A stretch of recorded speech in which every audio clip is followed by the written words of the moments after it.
வணக்கம். இந்த காணொலியில் 11ஆம் வகுப்பு சிறப்பு தமிழ் புத்தகத்திலிருந்து இயல் 1 பார்க்க போகிறோம். புது புத்தகம். முதல்ல பார்த்திங்கன்னா கவிதை ஒரு பார்வை அப்படின்றத கொடுத்துருக்காங்க. கவிதைகள் பார்த்திங்கன்னா சங்க காலத்திலிருந்து தற்காலம் வரைக்கும் எப்படியெல்லாம் மாற்றம் அடைந்திருக்கு, எதை பற்றி எல்லாம் பேசியிருக்குன்றதை இதில் பார்க்க போகிறோம். கவிதை ஒரு மொழியின் மேன்மையான வெளிப்பாடு அப்படின்னு சொல்கிறாங்க. ஒரு மொழியினுடைய மேன்மையான வெளிப்பாடை எதை சொல்கிறாங்க? கவிதையை சொல்கிறாங்க. ஒரு மொழியில் எல்லாத்தையுமே உருவாக்கக்கூடிய ஒரு கலை என்னன்னா அது கவிதை தான். அதை விட வேற எதுவுமே இல்லைன்றதை சொல்கிறாங்க. அதனால தான் ஒரு மொழியினுடைய மாண்பையும் செறிவையும் அழகும் அம்மொழியின் கவிதைகளை கொண்டே மதிப்பிடுறாங்கன்றதையும் குறிப்பிடுறாங்க. கவிதை இலக்கியத்தால் தான் உலக செவ்வியல் மொழிகளின் வரிசையில் வைத்து தமிழ் போற்றப்படுகிறது என்றதை கொடுத்துருக்காங்க. ஸோ நம்மளுடைய தமிழ் மொழி செம்மொழி அப்படின்னு சொல்கிறோம் இல்லையா? அதை எதை கொண்டு சொல்கிறாங்கன்னா நம்ம இலக்கியங்கள் கவிதை வடிவில் அமைஞ்சிருக்கு. அதை கொண்டு தான் உலக செவ்வியல் மொழிகளின் வரிசையில் வைத்து நம்ம தமிழில் போற்றுறாங்கன்றதையும் குறிப்பிட்டிருக்காங்க. நம்மளுடைய கவிதைகள் எல்லாம் எப்படி இருந்திருக்கு அப்படின்னு பார்த்தீங்கன்னா தமிழ் கவிதைகளின் மரபு, பிற மொழி சார்பின்மை, மற்ற மொழிகளை சாராம இடையறாத தொடர்ந்து நம்ம தமிழ் மொழிகளில் இலக்கியங்கள் கவிதையோட வந்துட்டே இருந்திருக்கு அப்படின்றதையும் சொல்றாங்க.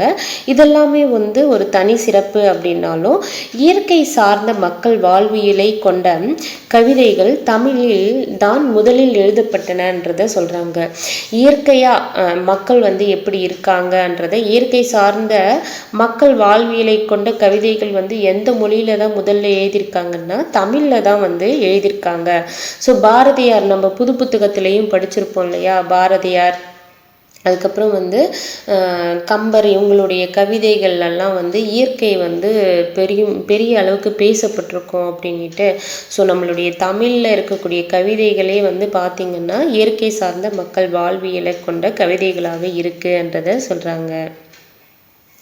சங்க கால கவிதைகள். ஸோ சங்க காலத்தில் கவிதைகள் எப்படி இருந்தது அப்படின்னு பார்த்தீங்கன்னா சங்க கால கவிதைகள் தமிழரின் உயர்ந்த நாகரிக செழுமைக்கு அடிப்படையாக அமைந்திருக்கு. அந்த காலத்திலேயே உயர்ந்த ஒரு நாகரிகத்தை வாழ்ந்திருக்காங்க. அந்த செழுமைக்கு அடிப்படையாக கவிதைகள் அமைந்திருக்கு அப்படின்னு சொல்கிறாங்க.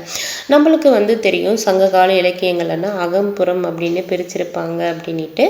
அகம்னா மாந்தர் அவங்களுடைய காதல், அன்பு, கருணை முதலிய உணர்வுகளை வெளிப்படுத்தியது தான் அகத்திணை அப்படின்னு சொல்லுவோம். புறம்னா மாந்தரன்னா மக்கள் புற வாழ்வில் கொண்டாடுகின்ற வீரம், கொடை, புகழ் போன்றவற்றை பேசக்கூடியது தான் புறத்திணை அப்படின்றத குறிப்பிடுவோம். அகம்புறம் சார்ந்த சங்ககால கவிதைகள் எதுன்னு பார்த்தீங்கன்னா 10 பாட்டு 8 தொகை என வகைப்படுத்தப்பட்டுள்ளன. சங்ககால இலக்கியங்கள்னாவே எதை சொல்லுவோம்? 11 மேற்கணக்கு நூல்கள்னு சொல்லுவோம். 11 மேற்கணக்கு நூல்கள் அப்படின்னா 10 பாட்டும் 8 தொகையும். ஸோ இதில் 10 பாட்டில் இருக்கக்கூடிய 10 நூல்களும் 8 தொகையில் இருக்கக்கூடிய 8 நூல்களும் சேர்ந்த 18 நூல்கள் தான் சங்க கால நூல்கள்னு சொல்லுவோம். இது பார்த்திங்கன்னா அகம்புறம் சார்ந்த சங்க கால கவிதைகளாக இருக்குன்றதை குறிப்பிடுறாங்க. இந்த சங்க கால கவிதைகள் பார்த்திங்கன்னா பெரும்பாலும் மேக்சிமம் பார்த்திங்கன்னா ஆசிரியப்பா, வஞ்சிப்பா, கலிப்பா ஆகிய பா வகைமைகளில் அமைந்தவை என்றதை குறிப்பிடுறாங்க. பெரும்பாலும் எந்த பாக்களால் ஆனதுன்னா ஆசிரியப்பா, அதுக்கப்புறம் வஞ்சிப்பா, கலிப்பா. அதுக்கடுத்து சிறகிழந்த நாரையை பற்றி ஒரு கவிதை கொடுத்துருக்காங்க. இந்த கவிதை வரிகள் எதில் இடம்பெற்றிருக்குன்னா குறுந்தொகை. அதாவது சிறகிழந்த நாரை நம்மளுக்கு தெரியும் இல்லையா? ஒரு பறவை எண்ணிட்டு அது சிறகு இழந்து போச்சுன்னா அந்த பறவைக்கு எவ்வளோ துன்பம் இருக்கும். அந்த பறவைக்கு இறகு இருக்கிறதால தான் அது நிறைய விஷயங்கள்ல இருந்து அதை காத்துக்கும். அதுபோல் சிறகிழந்த நாரைக்கு எவ்வளோ கஷ்டமோ அதுபோல் இந்த தலைவன் தலைவியை பிரிந்து போவார். அப்போ தலைவர் அந்த அளவுக்கு தலைவியை நினைச்சு வருத்தப்படுறாரு அப்படின்ட்டு பரணர் அவர்கள் குறுந்தொகையில சொல்லியிருக்காங்க. குறுந்தொகை என்ற நூல் எந்த நூல்களில் ஒன்றுன்னா 8 தொகை நூல்கள்ல ஒன்று. ஒரு அகம் சார்ந்த நூல்ன்றது நம்மளுக்கு தெரியும். குறுந்தொகையை நல்ல என்ற அடைமொழியில அழைப்போம். குறுந்தொகையில நாங்கடி சிற்றலையும் 8 அடி பேரலையும் கொண்டது. பரணர் அவர்கள் அவங்களுடைய பாடல் வரிகள் கொடுத்திருக்காங்க பாருங்க. குணக்கடல் திரையாது பறைதபு நாரை தின்தேர் பொறையன் தொண்டி முன்றுரை ஐயிரை ஆரிரை கணவன் தாங்கு சேயல் அரியோட் படர்த்தி நோயை நெஞ்சே நோய்பாலோயே. அதாவது குணக்கடல்னா குணக்கடல் குணக்குன்னா கிழக்கு அப்படின்ட்டு நம்ம புது புத்தகத்தில் வந்து படிச்சிருப்போம் இல்லையா, அது போல் குணக்கடல்னா கீழ்கடல், அந்த கிழக்கில் இருக்கக்கூடிய அந்த கிழக்கு கடல் வந்து திரையன்னா அலை, எழுந்த அலைக்கு அருகில் நின்ற முதுமையால் சிறகிழந்த நாரை ஒன்று, பறைதப நாரை என்றது முதுமையால் சிறகிழந்த நாரை ஒன்று சேரனது மேற்கடற்கரையில் அமைந்த தொண்டி எனும். தொண்டி என்றது யாருடைய துறைமுகம்? சேரர்களுடைய துறைமுகம்.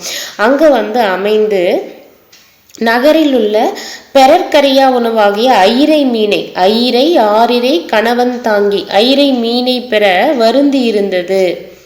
அதே போல பெறற்கரியவளாகிய தலைவியை பெரும் பொருட்டு தலைவனின் நெஞ்சமும் வருந்தி இருந்ததாம் அப்படின்ட்டு இந்த குறுந்தொகையில வந்து யார் பாடியிருக்கா? பரணர் அவர்கள் வந்து பாடியிருக்காரு. குறுந்தொகை என்னாவே எப்பவுமே வந்து குறுந்தொகை போன்ற பெண், ஒரு பொண்ணோட சம்மந்தப்படுத்தி இதை வந்து ஞாபகம் வச்சுக்கோங்கன்னு சொல்லியிருப்பேன். என் வீடியோஸ் எங்கே பார்த்துருந்தாலும் குறுந்தொகைன்னு வர்றப்போ குறுந்தொகை போன்ற பெண் அப்படின்ற அந்த அவங்கள வச்சு ஹிண்ட் ஏதாவது கிரியேட் பண்ணிக்கோங்கன்னு சொல்லியிருப்பேன். ஸோ இங்கே வந்து குறுந்தொகை வந்து குறுந்தொகை போன்ற பெண்ணை வந்து தலைவன் வந்து நினச்சி வந்து வருத்தப்படுறாரு. அது எப்படி வந்து அது ஊமையாக எதை வந்து ஒப்பிட்டு சொல்கிறாங்க? நாரை வந்து அதனுடைய சிறகை இழந்து வருந்தி இருக்கும் இல்லையா, அதோட ஒப்பிட்டு யார் பாடியிருக்காங்கன்னா பரணர் அவர்கள் வந்து பாடியிருக்காங்கன்றதை தெரிஞ்சுக்கோங்க. பரணர்.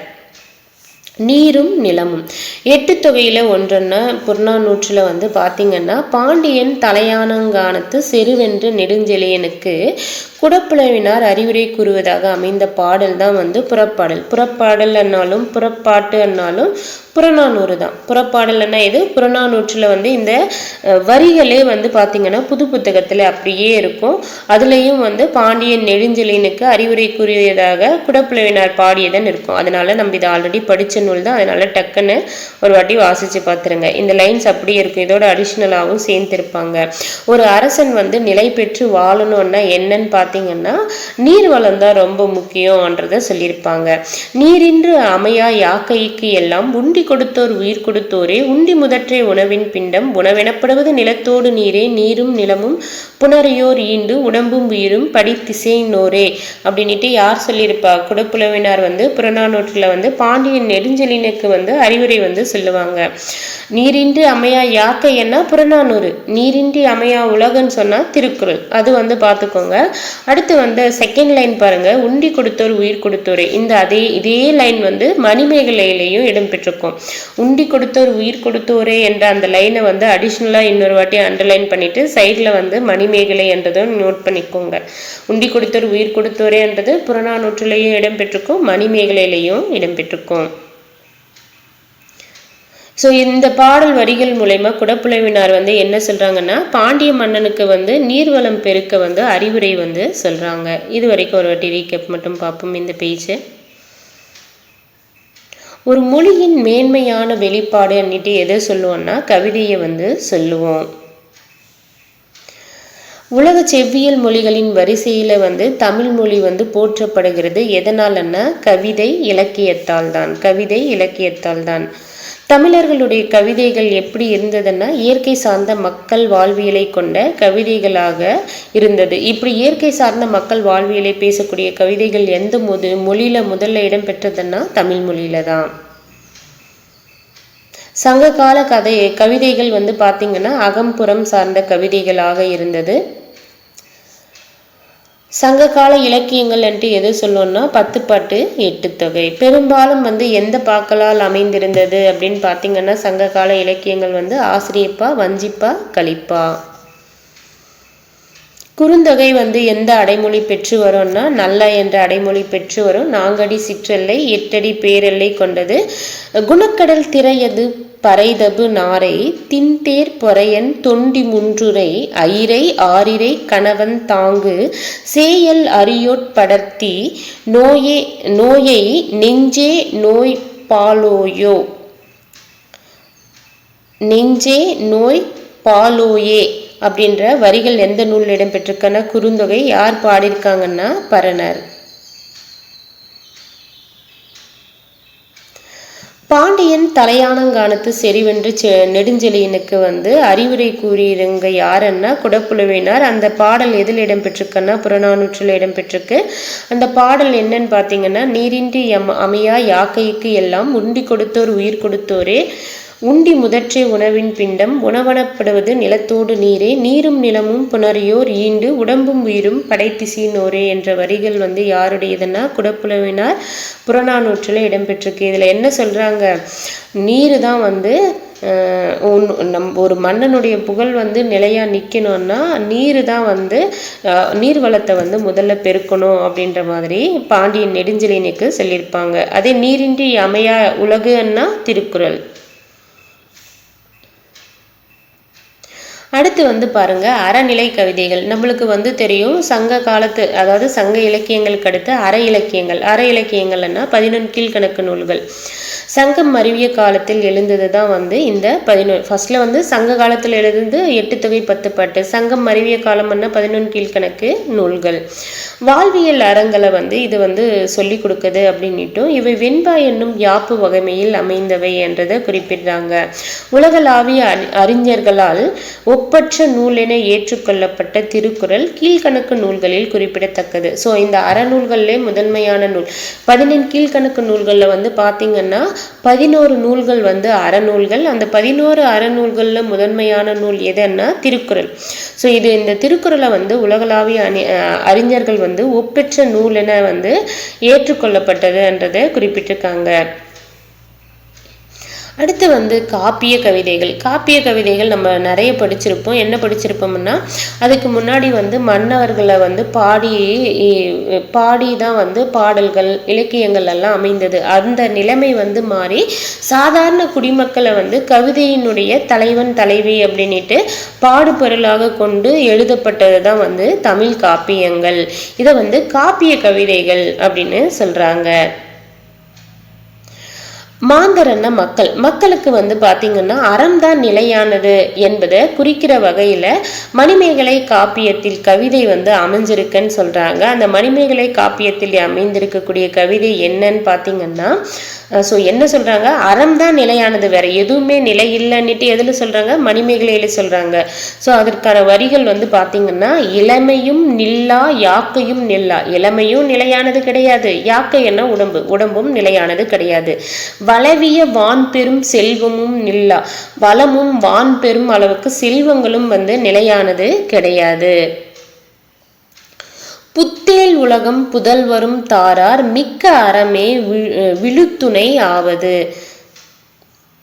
ஸோ எதுவுமே நிரந்தரம் இல்லை, அறம் மட்டும்தான் நிரந்தரமானது அப்படின்ட்டு மணிமேகையில் என்ன காதையில் குறிப்பிட்டிருக்காங்கன்னா, சிறைசை காதை, சிறைசை காதை, சிறைசை காதையில் குறிப்பிட்டிருக்காங்க. நம்ம புது புத்தகத்தில் பார்த்துருப்போம் இல்லையா, மணிமேகலை சிறை கோட்டம் அறக்கோட்டமாக மாற வேண்டும் அப்படின்ட்டு மன்னர்கிட்ட சொல்லியிருப்பாங்க அப்படின்ட்டு. அப்போது அங்கே சிறையில் போய் அந்த கைதிகள் எல்லாம் பார்த்து அவங்களுக்கு அந்த அச்சய பாத்திரத்திலிருந்து உணவு பரிமாறியிருப்பாங்க. அப்போ சிறைசை காதை என்றதை ஞாபகம் வச்சுக்கோங்க. ஸோ அங்கே இருக்கிறவங்களுக்கு எதுவுமே நிரந்தரம் இல்லை, அறம் தான் நிரந்தரம் அப்படின்ட்டு சொல்கிற மாதிரி அதை ஞாபகம் வச்சுக்கோங்க. அடுத்து பக்தி கவிதைகள். காப்பிய கவிதைகளுக்கு அடுத்து பார்த்தீங்கன்னா பக்தி கவிதைகள். இதில் என்ன பண்ணுறாங்கன்னா, கடவுளை நோக்கியதாக இந்த பக்தி கவிதைகள் அமைந்திருந்தது என்றதை சொல்கிறாங்க. அடுத்து சிற்றிலக்கிய கவிதைகள். இந்த சிற்றிலக்கியங்கள்னா நம்ம 96 வகை பார்த்துருப்போம் இல்லையா. அதில் பார்த்தீங்கன்னா கூவை, உலா, அந்தாதி போன்றவை எல்லாம் இருக்குது. இதில் கடவுள், அரசன், சிற்றரசர்கள், வள்ளல்களை புகழ்ந்தனர். சிற்றிலக்கிய கவிதைகள் பார்த்தீங்கன்னா கடவுளையும் அரசர்களையும் சிற்றரசர்களையும் வள்ளல்களையும் புகழ்ந்திருக்கு. ஏனினும் பல்லு, குறவஞ்சி போன்ற எளிய மக்களின் வாழ்வியலையும் எடுத்து எம்புகின்றன. பல்லு என்பது சிற்றிலக்கிய வகைகளில் ஒன்று, குறவஞ்சி என்பதும் சிற்றிலக்கிய வகைகளில் ஒன்று. இந்த பல்லு குறவஞ்சில எல்லாம் பார்த்தீங்கன்னா மக்களுடைய வாழ்வியலை பற்றி பேசியிருக்காங்கன்றதை குறிப்பிடுறாங்க. அடுத்து வந்து தனிப்பாடல் கவிதைகள். தனிப்பாடல்கள்னு பார்த்துருப்போம் இல்லையா? புலவர்கள் பெருமக்கள் வந்து பார்த்தீங்கன்னா அவங்களுடைய கவிதை புலமையை காட்ட நல்லதொரு களமாக தனிப்பாடல்கள் வந்து பயன்படுத்தியிருக்காங்க. சிலேடை விடுகதை சொற்புதிர், அதாவது சிலேடை என்ன இரு பொருள் படுற மாதிரி பாடுறது, அதுக்கப்புறம் விடுகதை என்ன அந்த கவிதையிலேயே வந்து ஒரு விடுகதை மாதிரி ஏற்றுறது, அப்புறமா சொற்புதிர் என்ன ஏதாவது புதிர் வச்சு இது பண்ணுறது, இது போலலாம் வந்து கவிதைகள் வந்து ஏற்றிருக்காங்க அப்படின்னு சொல்கிறாங்க. இதை வந்து தனிப்பாடல் திரட்டுகளாக புலவர் நிறைய பேர் வந்து அவங்களுடைய கவிதை புலமையை காட்ட நல்லதொரு களமாக பாடல்கள் எல்லாம் ஏற்றிருப்பாங்க. அதெல்லாம் வந்து தனிப்பாடல் திரட்டுகளாக நம்மளுக்கு கிடைச்சிருக்கு அப்படின்றத சொல்லியிருக்காங்க. தமிழ் கவிதையினுடைய மரபு வடிவம் நம்ம எல்லாருமே படிச்சிருப்போம். மரபுன்னா என்ன? தமிழ் கவிதையில் மரபு ஃபாலோ பண்ணணும்னா நம்மளுக்கு யாப்பிலக்கணம் ஒன்று இருக்குது. அது அந்த முறைப்படி யாப்பிலக்கணம் வந்து பார்த்திங்கன்னா எழுத்து, அசை, சீர், தலை, அடி, தொடை என 6 உறுப்புகளை கொண்டது. இந்த 6 உறுப்புகளை பேஸ் பண்ணி வந்து கவிதை ஏற்றது தான் வந்து அந்த யாப்பிலக்கணம். அந்த கூறுகளோடு அமைந்த பாவினங்களை வந்து என்னன்னு சொல்லுவோம்னா மரபு பாடல் அப்படின்னு அழைக்கிறோம். வெண்பா, ஆசிரியப்பா, வஞ்சிப்பா, கலிப்பா முதலிய மரபார்ந்த பா வடிவங்கள்லையும் கன்னி, சிந்து, தெம்மாங்கு, கும்மி போன்ற வடிவங்களும் மரபு கவிதைகள் அமைகின்றன. ஸோ மரபு கவிதைகள்னா வெண்பா, ஆசிரியப்பா, கலிப்பா, வஞ்சிப்பா அந்த பா வடிவங்கள்லையும் கன்னின்னா தமிழ் தூது வந்து கன்னியால் ஆனது 2 அடிகள் வந்து கொண்டிருக்கும், எதுகையால் அமைஞ்சிருக்கும் இல்லையா அந்த 2 அடிகள். ஸோ அதை வந்து பார்த்துருப்போம். அதுவும் சிந்து, தெம்மாங்கு, கும்மி போன்ற வடிவங்களும் வந்து பார்த்திங்கன்னா மரபு கவிதைகள் அமைகின்றனன்றதை கொடுத்துருக்காங்க. ஸோ இப்போ வரைக்குமே வந்து பார்த்திங்கன்னா தமிழில் மரபு கவிதைகள் வந்து எழுதப்பட்டு வருவதுன்றது குறிப்பிடத்தக்கதுன்றதையும் குறிப்பிட்டிருக்காங்க. ஸோ இதில் முக்கியமானது அப்படின்னு பார்த்திங்கன்னா அறநிலை கவிதைகள்னா உங்களுக்கு அறநிலை என்னதுமே என்ன ஞாபகம் வரணும்? 11 கீழ்கணக்கு நூல்கள். 11 கீழ்கணக்கு நூல்கள்னா 18 நூல்களில் 11 நூல்கள் வந்து அறத்தை பற்றி பேசக்கூடிய நூல்கள். இது எந்த காலத்தில் தோன்றியதுன்னா சங்க காலத்துக்கு அப்புறம் சங்கம் மருவிய காலம்ன்றதை ஞாபகம் வச்சுக்கோங்க. அதில் அந்த 11 அறநூல்களில் முதன்மையான நூல் எதுன்னா திருக்குறள். அந்த திருக்குறள் வந்து பார்த்திங்கன்னா உலகளாவிய அறிஞர்கள் ஒப்பற்ற நூல் என ஏற்றுக்கொள்ளப்பட்ட ஒரு நூல் தான் வந்து திருக்குறள். காப்பிய கவிதைகள் அப்படின்னு பார்த்தீங்கன்னா எளிய மக்களை வந்து அந்த கதையினுடைய தலைவன் தலைவியாக கருதி வந்து ஏற்றப்பட்ட காலம்தான் வந்து இந்த காப்பிய கதைகள். ஒரு மனுஷனுக்கு அறந்தான் வந்து நிலையானது, அதை பற்றி சொல்லக்கூடிய நூல் எதுன்னா மணிமேகலை. அது எந்த வரிகளில் சொல்லியிருக்காங்கன்னா இளமையும் நில்லா, யாக்கையும் நில்லா, வளவிய வான்பெரும் செல்வமும் நில்லா, புத்தேல் உலகம் புதல்வரும் தாரார், மிக்க அறமே விழுத்துணை ஆவது அப்படின்ட்டு எதில் சொல்லியிருக்காங்க? மணிமேகலை சிறை செய் காதை. அடுத்து பக்தி கவிதைகள் வந்து எதை பற்றின்னா கடவுளை வந்து நோக்கி அமைந்தது தான் வந்து பக்தி கவிதைகள். சிற்றிலக்கிய கவிதைகள், சிற்றிலக்கியம்னா 96 வகை வந்து இருக்குது. அதில் கோவை, உலா, அந்தாதி எல்லாம் சிற்றிலக்கியங்கள் தான். இந்த சிற்றிலக்கியங்களில் கடவுளை பற்றி, அரசனை பற்றி, சிற்றரசர்கள், வள்ளல்கள் பற்றி, மக்களை பற்றி எல்லார் பற்றியுமே வந்து பாடல்கள் வந்து இருக்குது. சிற்றிலக்கிய கவிதைகளில் வந்து எல்லார் பற்றியும் கடவுள் பற்றி இருக்குது, அரசன் பற்றி இருக்குது, வள்ளல்கள் பற்றி இருக்குது, மக்கள் வாழ்வியலை பற்றியும் வந்து இருக்குது. பல்லு, குறவஞ்சி போன்றவை வந்து பார்த்தீங்கன்னா எளிய மக்களின் வாழ்வியலை வந்து எடுத்து எம்புகின்றன. பல்லு, குறவஞ்சி. தனிப்பாடற் கவிதைகள் வந்து பார்த்தீங்கன்னா சிலேடை, விடுகதை, சொற்புதிர் போன்ற சிந்தைக்கு விருந்தாகும் வகையில் வந்து தனிப்பாடல் கவிதைகள் வந்து அமைஞ்சிருக்கு. இதை வந்து தனிப்பாடல் திரட்டுகளாக வந்து நம்மளுக்கு கிடைச்சிருக்கு. தமிழ் கவிதையின் மரபு வடிவம் அப்படின்னா என்னன்னு பார்த்தீங்கன்னா யாப்பு இலக்கணத்தின் படி எழுதுறது தான் வந்து தமிழ் இலக்கணத்தின் மரபுன்னு சொல்லுவாங்க. இதை மரபு பாடல் அப்படின்னு அழைக்கிறோம். பான்னா 4 பாக்கள் இருக்கு. வெண்பா, ஆசிரியப்பா, வஞ்சிப்பா, கலிப்பா. இது வந்து ஒரு மரபு சார்ந்த பா வடிவங்கள் அப்படின்ட்டு சொல்றாங்க. அது மட்டும் இல்லாம கன்னி, சிந்து, தெம்மாங்கு, கும்மி போன்ற வடிவங்கள்லையும் வந்து மரபு கவிதைகள் அமைகின்றனன்றதையும் சொல்றாங்க. அடுத்து வந்து பாத்தீங்கன்னா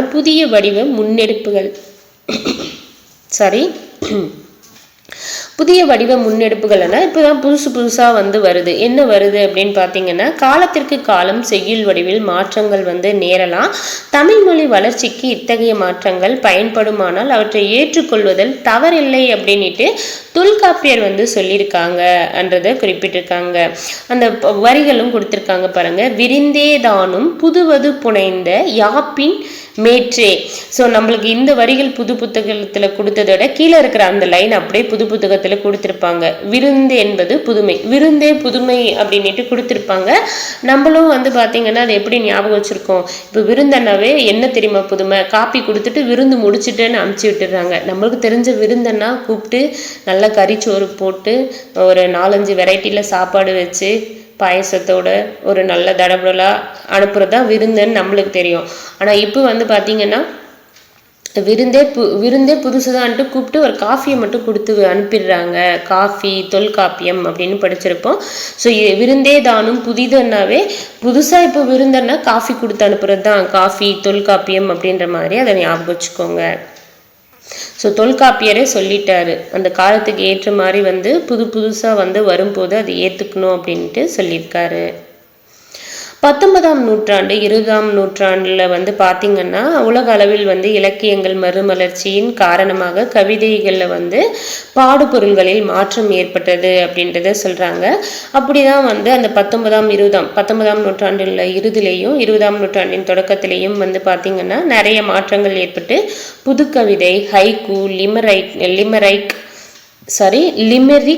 லிமெரிக்கு, ஸோ அது தெளிவாக வந்து பார்த்துக்கோங்க. புது கவிதை வருது, அடுத்த ஹைக்கூ வருது, லிமெரிக்கு. அந்த லிமெரிக்கும் ஹைக்கூவும் வந்து மிக்ஸ் ஆனது தான் லிமெரைக்கு, அதுவும் பார்த்துக்கோங்க. ஹைக்கூவும் லிமெரிக்கும் வந்து மிக்ஸ் ஆனது தான் வந்து லிமெரைக்கு. அடுத்து வந்து சென்ட்ரியும், அடுத்து வந்து குக்கு என நவீன வடிவங்கள்லையும் வந்து தமிழ் கவிதைகள் வந்து பயணிக்க தொடங்கினன்றதை கொடுத்துருக்காங்க. ஃபர்ஸ்ட்ல வந்து அது ஒவ்வொன்றா வந்து பார்க்க போகிறோம். புதுக்கவிதை என்ன, ஹைக்கூ என்ன, லிமெரைக்கு, சென்ட்ரியூ, குக்கு என்னன்றதை பார்க்க போகிறோம். புதுக்கவிதை வந்து பார்த்திங்கன்னா தொன்று தொட்டு மரபு இலக்கணம் அப்படின்னு ஒன்று பார்த்தோம் இல்லையா. யாப்பிலக்கணத்தின்படி அமைஞ்சிருந்தால் அது மரபு கவிதை அப்படின்னு சொல்லுவோம். இந்த யாப்பிலக்கண வரையறுக்கு உட்படாமல் சுதந்திரமான வெளிப்பாட்டோடு கற்றற்ற தன்மையோடு வந்து உருவானது தான் வந்து புதுக்கவிதை அப்படின்னு சொல்கிறாங்க. புதுக்கவிதையே வந்து பார்த்திங்கன்னா ஊமை, உருவகம், படிமம், குறியீடு, அங்கதம், சிலேடை, முரண், இருண்மை முதலான பல்வேறு உத்திகளை தன்னகத்தை கொண்டதுதான் வந்து புதுக்கவிதை அப்படின்னு சொல்றாங்க. புதுக்கவிதையில ஊமை இருக்கு, உருவகம் இருக்கு, படிமம் இருக்கு, குறியீடு இருக்கு, அங்கதம் இருக்கு, சிலேடை, முரண், இருண்மை. யாப்பிலக்கணம் அறிந்தோருக்கு மட்டுமே என்றிருந்த கவிதை தன்மை இந்த புதுக்கவிதை வந்தது மூலயமா வந்து பார்த்தீங்கன்னா, முன்னாடி எல்லாம் யாப்பிலக்கணம் தெரிஞ்சிருக்கும். அந்த எழுத்து, அசைசி, தலையடி, தொடை அப்படின்னு 6 உறுப்புகள் பார்க்குறோம் இல்லையா, அது தெரிஞ்சாதான் கவிதையை ஏற்ற முடியும் என்ற நிலைமை வந்து இருந்தது. இந்த புதுக்கவிதை மூலயமா அந்த நிலைமை வந்து மாறி கவிதை வந்து படிக்கவும் படைக்கவும் வந்து பொது வாசகர்களும் வந்து கவிதையை வந்து படிக்கவும் முடியும், படைக்கவும் புதுக்கவிதை வந்து வாய்ப்பளித்தது அப்படின்றத சொல்கிறாங்க. இதை என்ன மீன் பண்ணுறாங்கன்னா, நம்ம அந்த யாப்பிலக்கணத்தை பேஸ் பண்ணி வந்து கவிதையை ஏற்றிருப்பாங்க இல்லையா, அது அவ்வளோ சீக்கிரம் நம்மளுக்கு வந்து பொருள் வந்து புரியாது, சற்று வந்து கடினமாக தான் இருக்கும். அந்த நிலைமையை மாற்றியதே இந்த புதுக்கவிதை தான் அப்படின்னு சொல்கிறாங்க. சுவை புதிது, பொருள் புதிது, வளம் புதிது, சொற்புதிது, சோதி மிக்க நவகவிதை அப்படின்ட்டு யார் வந்து பாடுறாங்க? பாரதியார். ஸோ புதுக்கவிதையில வந்து சுவையும் புதுசு தான், அது படிக்கும் போது நம்மளுக்கு உண்டாகக்கூடிய சுவை புதிது, அதனுடைய பொருள் புதிது, வளம் புதிது, சொற்புதிது, சோதிமிக்க நவகவிதை புதிது புதிதுன்னுட்டு யார் சொல்றாரு? பாரதியார் வந்து சொல்றாரு. பாரதி தந்த புதுமை அப்படின்ட்டு சொல்லியிருக்காங்க பாருங்க. பாரதியார் தான் முதலில் தமிழ் கவிதைகளில் புதிய முயற்சிகளை மேற்கொண்டார். ஸோ தமிழ் கவிதைகள்ல முதல்ல யாரு புதுசான ஒரு முயற்சிகளை மேற்கொண்டவர்னா பாரதியார் தான். இவருடைய கவிதை வடிவம் வந்து பார்த்தீங்கன்னா தமிழின் மரபான செய்யுள் வடிவமும் நாட்டார் பாடல்களின் ஓசை வடிவமும் வந்து கலந்திருந்தது அப்படின்னுட்டும் குறிப்பிடுறாங்க. மரபுக்கும் புது கவிதைக்கும் பாலமாக திகழ்ந்தவர் யாரு அப்படின்னு பார்த்தீங்கன்னா பாரதியார் அப்படின்றத சொல்றாங்க. நம்ம வந்து பாலிட்டில வந்து படிச்சிருப்போம் இல்லையா, மக்களுக்கும் அரசாங்கத்துக்கும் பாலமாக திகழ்வது அரசியல் கட்சிகள் அப்படின்னு படிச்சிருப்போம். அப்புறமா மத்திய அரசுக்கும் மாநில அரசுக்கும் வந்து பாலமாக திகழ்வது யாரு அப்படின்னு பார்த்தீங்கன்னா ஆளுநர் அப்படின்றத படிச்சிருப்போம். அதுபோல் அப்புறமா நிறைய இது போல் அங்கங்கே ஒரு சில பாலிட்டி படிக்கும்போது பாலம் என்ற வார்த்தைகளை வந்து பார்த்துருப்போம். அதுபோல் மரபு கவிதைகளுக்கும் புது கவிதைகளுக்கும் பாலமாக திகழ்ந்தவர் யாரு அப்படின்னு பார்த்தீங்கன்னா பாரதியார். காட்சி என்ற தலைப்பில் எழுதிய கவிதை தமிழில் புதுமையான வடிவத்தில் அமைந்த முதல் வசன கவிதை ஆகும் அப்படின்னு சொல்றாங்க. யாருதுன்னா நம்மளுக்கு வசன கவிதைகள் யார் கொண்டு வந்தா? பாரதியார் வந்து கொண்டு வந்திருப்பாரு. ஸோ பாரதி வந்து அவருடைய முதல் வசன கவிதை என்னன்னா காட்சி என்ற தலைப்பில் வந்து எழுதியிருக்காரு. சொல்லியிருக்காரு பாருங்க, தீ இனிது நீர் இனிது நிலம் இனிது ஞாயிறு நன்று திங்களும் நன்று வானத்து சுடர்கள் எல்லாம் மிக இனியன மழை இனிது மின்னல் இனிது இடி இனிது கடல் இனிது மழை இனிது காடு நன்று அப்படின்ட்டு யார் பாடியிருக்கா? பாரதி வந்து பாடியிருக்கா. ஸோ எல்லாத்தையும் வந்து காட்சி படித்து சொல்றாரு. எல்லாம் நல்லா இருக்கு, இனிதா இருக்கு, இனிதா இருக்கு, நன்று நன்றுன்னுட்டு காட்சி படித்து சொல்றாரு. இனிது இனிது நன்று நன்று அப்படின்னு வந்தா பாரதி. இதுக்கு முன்னாடி என்ன பார்த்தோம்? மேல வந்து புதிது புதிது புதிது புதிது இனிது இனிது நன்று நன்று இந்த வார்த்தைகள் வரும்போது அது யாருது? பாரதி. அடுத்து பாரதியினுடைய காலம் வந்து கொடுத்துருக்காங்க. இதை பார்க்கறதுக்கு முன்னாடி இந்த பேஜில் இது வரைக்கும் ஒரு வாட்டி ரீகேப் மட்டும் பார்ப்போம்.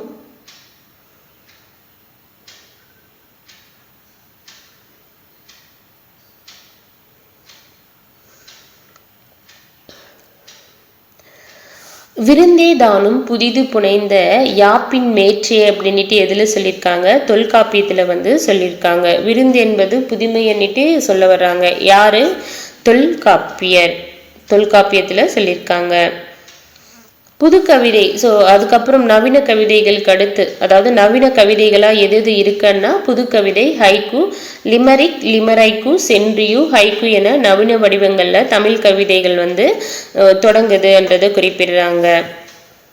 புது கவிதை அப்படின்னா என்னன்னு பார்த்தீங்கன்னா யாப்பிலக்கண வரையறுக்கு உட்படாம சுதந்திரமாக ஒரு கவிதை வந்து ஏற்றது தான் வந்து புது கவிதை. புது கவிதை வந்து பார்த்தீங்கன்னா பல்வேறு உத்திகளை வந்து அதுக்குள்ள வந்து இருக்கு. அது என்னென்ன உத்திகள்னா ஊமை, உருவகம், படிமம், குறியீடு, அங்கதம், சிலேடை, முரண், இருண்மை. சுவை புதிது, பொருள் புதிது, பலம் புதிது, சொற்புதிது, சோதிமிக்க நவக்கவிதை என்னிட்டு பாடியவர் யாருன்னா பாரதியார். தமிழ்ல முதல்ல தமிழ் கவிதைகள்ல புதிய முயற்சிகளை மேற்கொண்டவர் யாருன்னா பாரதியார். மரபு கவிதைகளுக்கும் புது கவிதைகளுக்கும் பாலமாக திகழ்ந்தவர் யாருன்னா பாரதியார். முதல் வசன கவிதை யாருடையதுன்னா பாரதியார். எந்த தலைப்பில் அவர் வசன கவிதையை ஏற்றினார்னா காட்சி. தீ இனிது நீர் இனிது நிலம் இனிது ஞாயிறு நன்று திங்களும் நன்று வானத்து சுடர்கள் எல்லாம் மிக இனியன மழை இனிது மின்னல் இனிது இடி இனிது கடல் இனிது மழை இனிது காடு நன்று அப்படின்ட்டு யார் பாடியிருக்கா? பாரதியார் வந்து பாடியிருக்காங்க காட்சி என்ற தலைப்புல. இவருடைய காலம் வந்து பார்த்தீங்கன்னா பாரதியார் கவிதைகள், பாரதியார் வாழ்ந்த காலமே அந்த விடுதலை போராட்டம் ஸ்டார்ட் பண்ண ஒரு காலகட்டத்தில் தானே அவர் வந்து இருந்தார். அப்போ அவருடைய கவிதைகளில் வந்து பார்த்தீங்கன்னா விடுதலைக்கான குரல்களாக ஓங்கி ஒலித்தன அப்படின்னு சொல்கிறாங்க. அவருடைய கவிதைகளில் தேச விடுதலை, பெண் விடுதலை, சமுதாய விடுதலை, நம்மளுடைய தேசம் விடுதலை அடையணும், சேம் டைம் வந்து பெண்களும் அப்போ வந்து பார்த்தீங்கன்னா பழைய மூட நம்பிக்கைகள் பழக்க வழக்கங்கள் அன்னிட்டு நிறையவே வந்து பெண்களை வந்து அவ்வளோ சீக்கிரம் வந்து வெளியே அனுப்ப மாட்டாங்க, படிக்க வைக்க மாட்டாங்க, வேலைக்கு அனுப்ப மாட்டாங்க, இப்படி எல்லாம் நிறையவே வந்து இருந்தது. அதனால பெண் விடுதலைக்காக பாடல்கள் வந்து பாடியிருக்காரு. அடுத்து வந்து பார்த்தீங்கன்னா சமுதாய விடுதலை, இந்த மூன்றும் வந்து பாடு பொருள்களாக யாருடைய கவிதைகள்ல இருந்ததுன்னா பாரதியாருடைய கவிதைகள்ல வந்து இருந்தது. இந்த நாட்டுப்புற சிந்து இசையின் அடிப்படையில் அமைந்த கவிதைகள் பாடியதால் சிந்துக்கு தந்தை. ஸோ இவர் வந்து பார்த்தீங்கன்னா நாட்டுப்புற சிந்து இசையின் அடிப்படையில் அவருடைய கவிதைகள் வந்து பாடியிருக்கிறதால என்னன்னு சொல்றாங்க? சிந்துக்கு தந்தை என அழைக்கப்பட்டார்ன்றத சொல்றாங்க. சேம் டைம் வந்து இவருடைய கவிதைகள் வந்து பார்த்தீங்கன்னா மக்களோட நேரடியாக பேசும் முறையில் வந்து அமைஞ்சிருந்தது. ஸோ அவருடைய கவிதைகளே வந்து மக்கள்கிட்ட பேசுகிற மாதிரியே வந்து இருந்தது அப்படின்னு சொல்றாங்க. அடுத்து வந்து ஷெல்லியின் கவிதைகளால் கவரப்பட்டு, ஷெல்லி என்றவர் ஒரு நபர், அவருடைய கவிதைகளால் கவரப்பட்டவர் தான் வந்து பாரதியார். அவருடைய கவிதைகளால் கவரப்பட்டதால பாரதியார் என்ன பண்றாரு, அவருக்கு அவரே வந்து ஷெல்லிதாசன் என பெயர் மாற்றி கொண்டார். இது என்ன ஒரு ஆச்சரியம்னா, அதாவது சுப்புரத்தினமான சுப்புரத்தினம் வந்து பாரதியார் மேல பற்றுக்கொண்டு பாரதிதாசன் மாத்திப்பாரு. ராசகோபால் வந்து பாரதிதாசன் மேல பற்றுக்கொண்டு அவருடைய இயற்பெயரான சுப்புரத்தினத்தை வந்து சுப்புரத்தினதாசன் அப்படின்னு மாத்திக்கிட்டு இருப்பாரு. பட் பாரதியார் வந்து பாருங்க, ஷெல்லியின் கவிதைகளால் கவரப்பட்டு ஷெல்லிதாசன் அப்படின்ட்டு அவரே அவருடைய பெயரை வந்து மாத்திக்கிட்டாரு.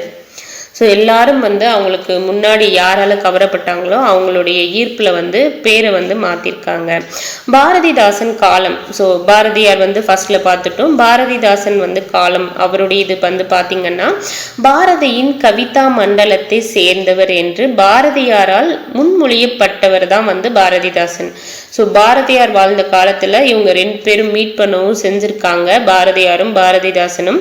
அப்போ பாரதியார் வந்து பாரதிதாசனை வந்து எப்படி வந்து சொல்லியிருக்காரு, கவிதா மண்டலத்தை சேர்ந்தவர், கவிதா மண்டலத்தை சேர்ந்தவர் அப்படின்ட்டு. கவிதா மண்டலத்தை சேர்ந்தவர்னா அது ஒரு இதழ், அதுல வந்து சேர்ந்தவர் அன்னிட்டு பாரதியார் வந்து பாரதிதாசனை முன்மொழிஞ்சிருக்காரு.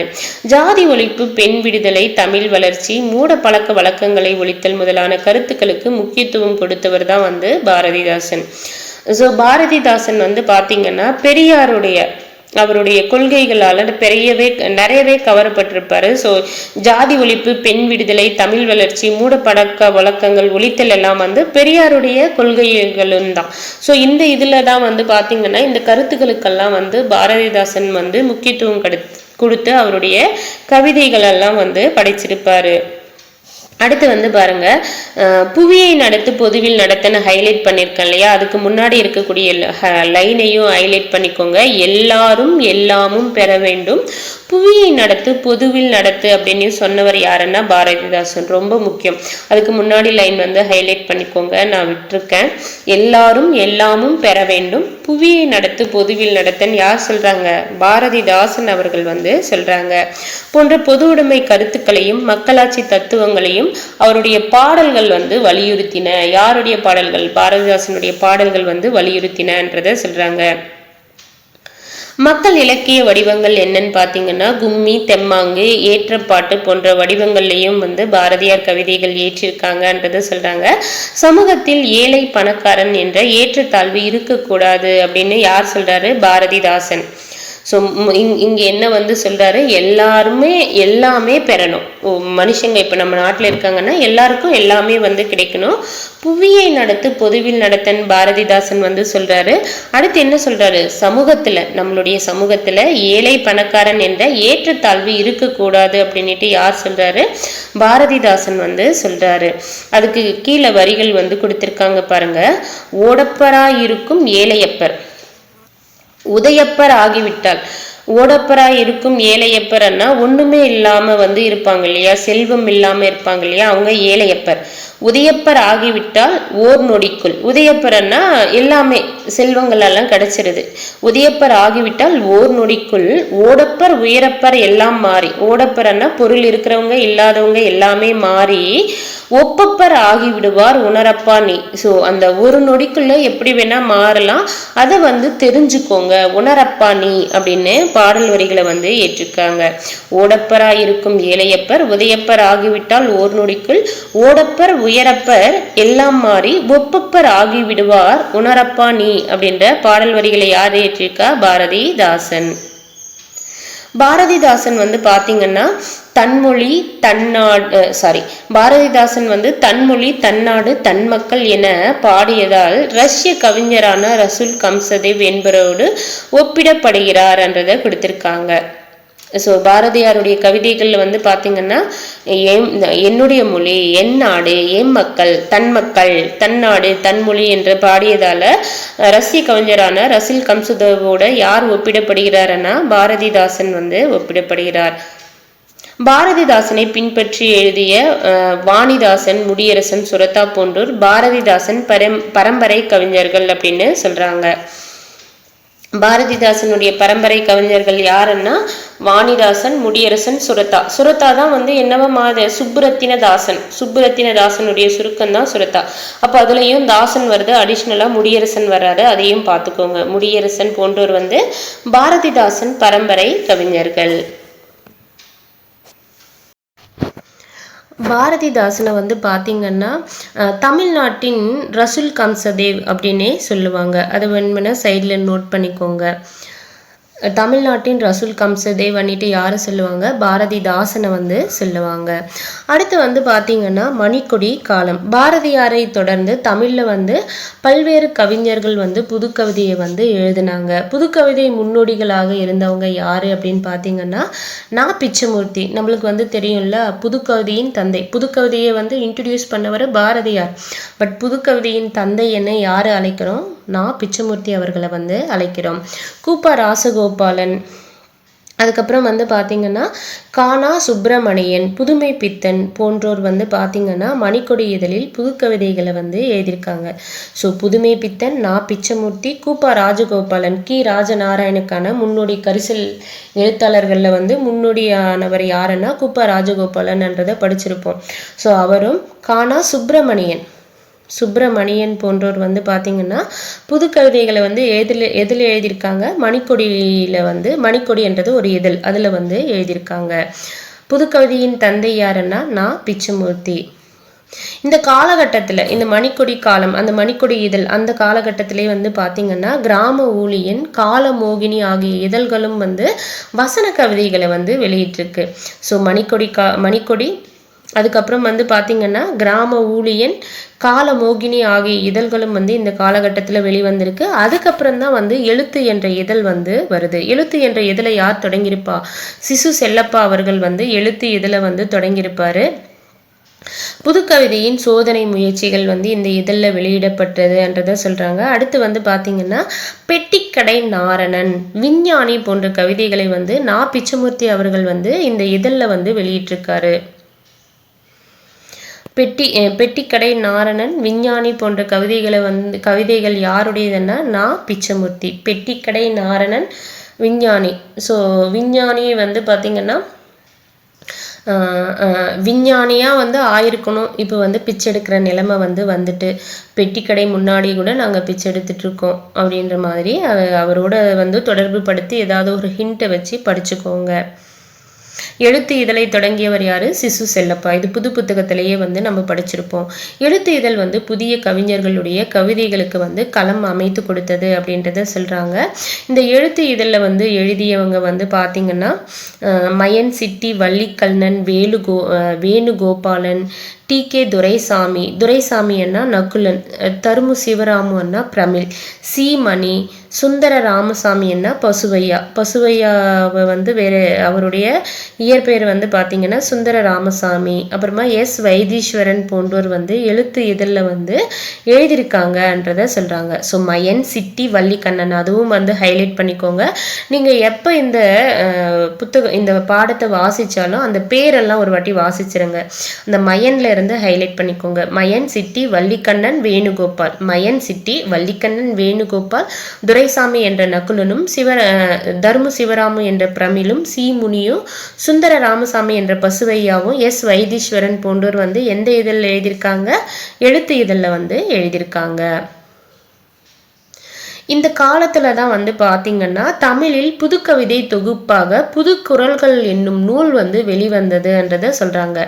தமிழ் புதுக்கவிதைகளின் தொகுப்பாக எந்த நூல் வந்து வெளிவந்திருக்குன்னா புதுக்குறள்கள். ஸோ புதிய நபர்கள் எல்லாம் எழுதி வந்தாங்க இல்லையா? ஸோ அவங்களுடைய கவிதை தொகுப்பு வந்து புதுக்குறள்கள் அப்படின்ட்டு வெளிவந்திருக்கு. இந்த தொகுப்பு வந்து பார்த்திங்கன்னா உள்ளடக்கத்திலும் பாரதியை பின்பற்றியது. அந்த கவிதை, இந்த புதுக்குறள்கள் கவிதையினுடைய தொகுப்பில் வந்து பார்த்திங்கன்னா உள்ளடக்கத்தில் வந்து யாரை பின்பற்றி இருந்திருக்குன்னா பாரதியை வந்து பின்பற்றியதுன்னு சொல்கிறாங்க. 24 கவிஞர்களால் எழுதப்பட்ட 63 கவிதைகளை கொண்டது. எதுன்னு பார்த்திங்கன்னா இந்த புதுக்குறள்களில் வந்து எத்தனை கவிதைகள் இருக்குன்னா 63. அது எத்தனை கவிஞர்கள் வந்து எழுதுனாங்கன்னா 23. 24 கவிஞர்கள் வந்து எழுதியிருக்காங்க. 24 கவிஞர்கள், 64 கவிதைகள் கிடையாது, 63 கவிதைகள். அந்த 64 24 அப்படின்னு கம்பேர் பண்ணி 1 கம்மி 63 கவிதைகள் வந்து புதுக்குறள்களில் இருந்ததுன்றதை ஞாபகம் வச்சுக்கோங்க. ஸோ இந்த பேஜ் மட்டும் ஒரு வாட்டி ரீகேப் பார்ப்போம். பாரதி வந்து யாரை வந்து கவிதா மண்டலத்தை சேர்ந்தவர் அப்படின்ட்டு முன்மொழிகிறாருன்னா பாரதிதாசன். எல்லாரும் எல்லாமும் பெற வேண்டும், புவியை நடத்து பொதுவில் நடத்து அப்படின்னு சொன்னவர் யாருன்னா பாரதிதாசன்.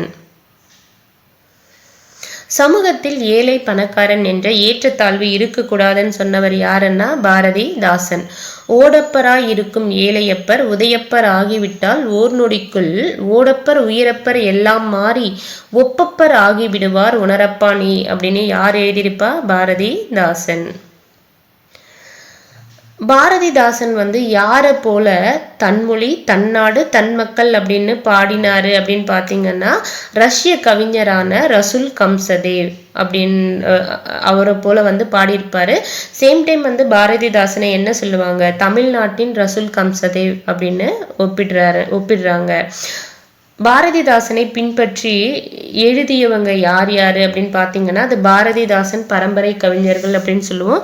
பாரதிதாசன் பரம்பரை கவிஞர்கள் வந்து வாணிதாசன், முடியரசன், சுரத்தாவினுடைய இயற்பெயர் என்ன? ராசகோபாலன். அவர் வந்து பாரதிதாசனின் இயற்பெயரான சுப்புரத்தின தாசன் அப்படின்னு மாற்றிட்டு அதனுடைய சுருக்கம்தான் வந்து சுரத்தா. மணிக்கொடி என்றது ஒரு இதழ். மணிக்கொடி காலம் வந்து பார்த்தீங்கன்னா பாரதியாரை தொடர்ந்து பல்வேறு கவிஞர்கள் வந்து புது கவிதைகளை வந்து ஏற்றுறாங்க. அந்த புது கவிதைகளுக்கு முன்னோடியாக பாரதியார் வந்து ஸ்டார்ட் பண்ணிட்டாரு. அதுக்கப்புறம் முன்னோடிகளாக இருந்தவங்க யாருன்னா பிச்சமூர்த்தி, கூப்பா ராசகோபாலன், கானா சுப்பிரமணியன், புதுமை பித்தன் போன்றோர் வந்து மணிக்கொடி இதழில் வந்து புது கவிதைகளை வந்து எழுதினாங்க. புது கவிதையின் தந்தை யாருன்னா பிச்சமூர்த்தி. கிராம ஊழியன், காலமோகினி ஆகிய இதழ்களும் வந்து பார்த்தீங்கன்னா இந்த மணிக்கொடி இதழுக்கு அப்புறம் வந்து அந்த காலகட்டத்தில் அந்த மணிக்கொடி இதழ் நடைபெற்று கொண்டிருந்த அந்த காலகட்டத்தில் கிராம ஊழியன், காலமோகினி போன்ற இதழ்களும் வந்து வசன கவிதைகளை வந்து வெளியிட்டன. அடுத்து வந்து எழுத்து என்ற இதழை தொடங்கியவர் யாருன்னா சிசு செல்லப்பா. பெட்டிக்கடை நாரணன், விஞ்ஞானி போன்ற கவிதைகளை வந்து யார் ஏற்றினாங்கன்னா பிச்சமூர்த்தி வந்து எழுதினாரு. எந்த இதழ் வந்து புதிய கவிஞர்களின் கவிதைகளுக்கு களம் அமைத்து கொடுத்ததுன்னா எழுத்து இதழ் தான். புதிய கவிஞர்களின் கவிதைகளுக்கு களம் அமைத்து கொடுத்தது எழுத்து இதழ். எழுத்து இதழில் யாரெல்லாம் எழுதியிருப்பாங்க அப்படின்னு பார்த்தீங்கன்னா மயன் சிட்டி, வள்ளிக்கண்ணன், வேணுகோபாலன், டி.கே. துரைசாமி என்கிற நகுலன், தர்ம சிவராமு என்ற பிரமிழ், சி. மணி, சுந்தர ராமசாமி என்கிற பசுவையா, எஸ். வைத்தீஸ்வரன். தமிழின் புதுக்கவிதை தொகுப்பாக எந்த நூல் வந்து வெளிவந்ததுன்னா புதுக்குறள்கள் என்ற நூல் வந்து வெளிவந்தது. இதில் எத்தனை பேர் எழுதியிருப்பாங்கன்னா 24 கவிஞர்களால் எழுதப்பட்ட 63 கவிதைகளை கொண்டது தான் வந்து இந்த புதுக்குறள்கள் என்ற புதுக்கவிதை தொகுப்பு. தமிழில் புதுக்கவிதை தொகுப்பாக வெளிவந்த புதுக்குறள்கள் வந்து எத்தனை கவிதைகளை கொண்டது? 63 கவிதைகளை கொண்டது. அதுக்கப்புறம் வந்து பார்த்தீங்கன்னா கசட தப்பர என்ற ஒரு இதழ் பேரே வந்து பாருங்க, கசட தப்பர என்ற இதழ். முதல்ல வந்து என்ன பார்த்தோம்? மணிக்கொடி. அதுக்கப்புறம் வந்து நடுவில் வந்து என்ன பார்த்தோம்? கிராம ஊழியன். அடுத்து வந்து இன்னொன்று பார்த்துருப்போம், ஒரே நிமிஷங்க. கிராம ஊழியன், காலமோகினி என்ற இதழ், அதுக்கப்புறம் எழுத்து, அதுக்கப்புறம் தான் வந்து என்ன வருது? கசட தப்பர என்ற இதழ் வந்து வருது. இது எப்போ வெளிவந்ததுன்னா 1970 வந்து வெளிவந்திருக்கு. ஞானகுத்தன், காலப்பிரியா, கல்யாண்ஜி போன்ற புதிய கவிஞர்கள் வந்து அறிமுகப்படுத்தியது இந்த கசட தப்பர இதழ்ன்றதை குறிப்பிடுறாங்க. இந்த கவிதைகள் பெரும்பாலும் வந்து பார்த்திங்கன்னா இந்த காலகட்டத்தில், இந்த கசட தப்பர காலகட்டத்தில் வந்து கவிதைகள் வந்து பெரும்பாலும் வந்து நடுத்தர வர்க்கத்தை சேர்ந்த நகர வாசகர்களின் உணர்வுகளை வெளிப்படுத்தியதுன்றதை குறிப்பிடுறாங்க. கசட தப்பர வந்து நடுத்தர வர்க்கத்தை சார்ந்த நகர வாசகர்களின் உணர்வுகளை வெளிப்படுத்தியது எந்த இதழ்னா கசட தப்பர. இது எப்போ வெளிவந்ததுன்னா 1970. இதில் வந்து யாரெல்லாம் அறிமுகமாகறாங்க புதிய கவிஞர்களான்னு பார்த்தீங்கன்னா ஞானகுத்தன், காலப்பிரியா, கல்யாண்ஜி. அடுத்து வந்து வானம்பாடி காலம். கசட தப்பருக்கு அடுத்து வானம்பாடி காலம் எந்த வருஷம்னா 1971. கசட தப்பர 1970, வானம்பாடி வந்து 1971. இது கோவையில் இருந்து வந்து இந்த வானம்பாடி இதழ் வந்து வெளிவந்தது. இதில் எழுதிய கவிஞர்கள் வந்து பார்த்திங்கன்னா மானுடம் பாட வந்த வானம்பாடிகள். மானுடம்னா மக்கள், மக்களை பற்றி பாட வந்த வானம்பாடிகள் அப்படின்ட்டு அவங்களே வந்து அறிமுகப்படுத்திக்கிறாங்க. யாருன்னா வானம்பாடி இதில் எழுதக்கூடிய கவிஞர்கள். ஸோ இதில் வந்து எழுதியவங்க யார் யாருன்னு பார்த்தீங்கன்னா சிற்பி பாலசுப்ரமணியன், ஒரு கிராமத்து நதின்னு படிச்சிருப்போம் இல்லையா, அவர், மீரா, நா காமராசன், மு மேத்தா, புவியரசி, இன்குலாப், தமிழன்பன் பற்றி புது புத்தகத்தில் வந்து கவிதை வந்து பார்த்துருப்போம். கங்கை கொண்டான், அக்னிபுத்திரன், சக்தி கண்ணல், சிதம்பரநாதன் போன்றோர் வந்து இந்த வானம்பாடி காலத்தை சேர்ந்தவங்க கவிஞர்கள், அந்த இதழில் எழுதிய கவிஞர்கள்ன்றதை சொல்கிறாங்க. இதே காலகட்டத்தில், இந்த வானம்பாடி காலகட்டத்திலேயே வந்து பார்த்திங்கன்னா அப்துல் ரகுமான், அபி போன்ற கவிஞர்கள் இயக்க அடையாளங்கள் இல்லாமல், அதாவது மற்ற இதழ்களுடைய அடையாளங்கள் இல்லாமல் தனித்துவத்தோடு கவிதைகள் எழுதியது குறிப்பிடத்தக்கதுன்றதை சொல்கிறாங்க. யாருடைய எந்த ஒரு இதழுடைய அடையாளமே இல்லாமல் தனித்துவத்தோடு கவிதைகள் எழுதியவங்க யாருன்னா அப்துல் ரகுமான், அபி போன்றவங்க. அடுத்து புதுக்கவிதையின் உத்திகள் அப்படின்னு கொடுத்துருக்காங்க பாருங்க. நம்ம ஃபர்ஸ்ட்லேயே வந்து பார்த்தோம் இல்லையா, புதுக்கவிதையில் வந்து ஊமை, உருவகம், இருண்மை, படிமம், குறியீடு இதெல்லாம் வந்து பயன்படுத்துகிறாங்க அப்படின்ட்டு அது ஒவ்வொன்றா வந்து சொல்கிறாங்க. ஊமை என்ன நம்மளுக்கு தெரியும், தெரிந்த பொருளை கொண்டு தெரியாத பொருளை வந்து உணர்த்துறது தான் ஊமை. பொருளை உணர்த்தும் முறைகளில் வந்து எது முதலிடம் பெறுதுன்னா ஊமை தான் முதலிடம் பெறுது அப்படின்னு சொல்கிறாங்க. அதற்கு எக்ஸாம்பிளாக வைரமுத்து அவர்களுடைய வரிகளும் வந்து கொடுத்துருக்காங்க. ஒரு உலோபி பஞ்சத்தில் காக்கும் பணப்பையை போல் கோடை மேகம். ஒரு உலோபியன்னா கஞ்சத்தனம் இருக்கக்கூடிய ஒரு பர்சன் என்ன பண்ணுவார், என்னதான் பஞ்சம் ஏற்பட்டாலும் அந்த பணத்தை வந்து மக்களுக்கு வந்து செலவு பண்ண மாட்டாங்க, அவர் தான் பொத்தி வச்சிருப்பாரு. அதுபோல் கோடை மேகம், கோடையில் வந்து ரொம்ப வெயிலாக இருக்கும் இல்லையா, மேகம் வந்து மழையே கொடுக்காம கஞ்சத்தனமாக இருக்குது அப்படின்ற மாதிரி யார் சொல்லியிருக்கா, ஊமை. அந்த அந்த கஞ்சப்பணம் அது வந்து ஊமையை வந்து குறிப்பிட்டு வந்து பார்த்திங்கன்னா வைரமுத்து அவர்கள் வந்து சொல்லியிருக்காரு. தெரிந்த பொருளை கொண்டு தெரியாத பொருளை உணர்த்துவது வந்து ஊமையாகும். இதில் தெரிந்த பொருள் என்ன, கஞ்சத்தனம் இருக்கிறவன் என்னதான் பஞ்சம்னாலும் கொடுக்கவே மாட்டாங்க, அதை கொண்டு அந்த கோடை மேகத்தை வந்து குறிப்பிடுறாரு. ஸோ இன்னொன்று என்ன சொல்லணுன்னா, உங்களுக்கு நீங்கள் வந்து +1 +2 சிறப்பு தமிழ் புக்கு படிக்கிறீங்க, இல்லை +1 +2 ஓல்டு புக்கு படிக்கிறீங்கன்னா பாடல் வரிகள் நிறைய இருக்கும். நம்மளுக்கு பாரதியார், பாரதிதாசன் இவங்கெல்லாம் ஏதாவது ஒரு டீட்டெயில் சொன்னாங்கன்னா நுணுக்கமாக வந்து பார்த்துக்கோங்க. மற்றபடியும் வரிகள் வந்து இருக்கும். முக்கியம்னு பார்த்தா முக்கியம்தான், பட் நம்மளுக்கு மேக்ஸிமம் 1 or 2 கொஷின் தான் வரும் பாடல் வரிகள் படிக்கும்போது. மற்றபடி டீட்டெயில் கொடுத்துருப்பாங்க இல்லையா, அதெல்லாம் நம்ம கண்டிப்பாக தெரிஞ்சுக்கிட்டு தான் ஆகணும். பாடல் வரிகள் என்னும்போது நிறையவே வருதுன்னா நீங்கள் வாசிக்கும் போதெல்லாம் எல்லா டைமுமே ஒரு வாட்டி வாசிச்சிருங்க. அதுக்காக வந்து நீங்கள் எஃபர்ட் போட்டு நிறைய போட்டிங்கன்னா ரொம்ப நேரம் எடுக்கும். நம்மளுக்கு கொஷின்ஸ்ன்னு பார்த்தீங்கன்னா இந்த பாடல் வரிகள் சம்மந்தப்பட்டு ஒரு கொஷின் வரலாம், மிஞ்சி போனால் 2 கொஷின் வரலாம், அதுக்கு மேலே வரவே வராது.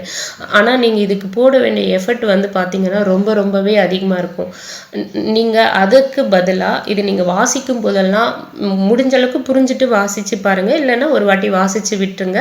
மீதி டீட்டெயில் எல்லாமே தெளிவாக படிச்சுட்டு நீங்கள் மேக்ஸு, ஜிஎஸ்ஸுக்கு வந்து நீங்கள் கான்சென்ட்ரேட் பண்ணலாம்.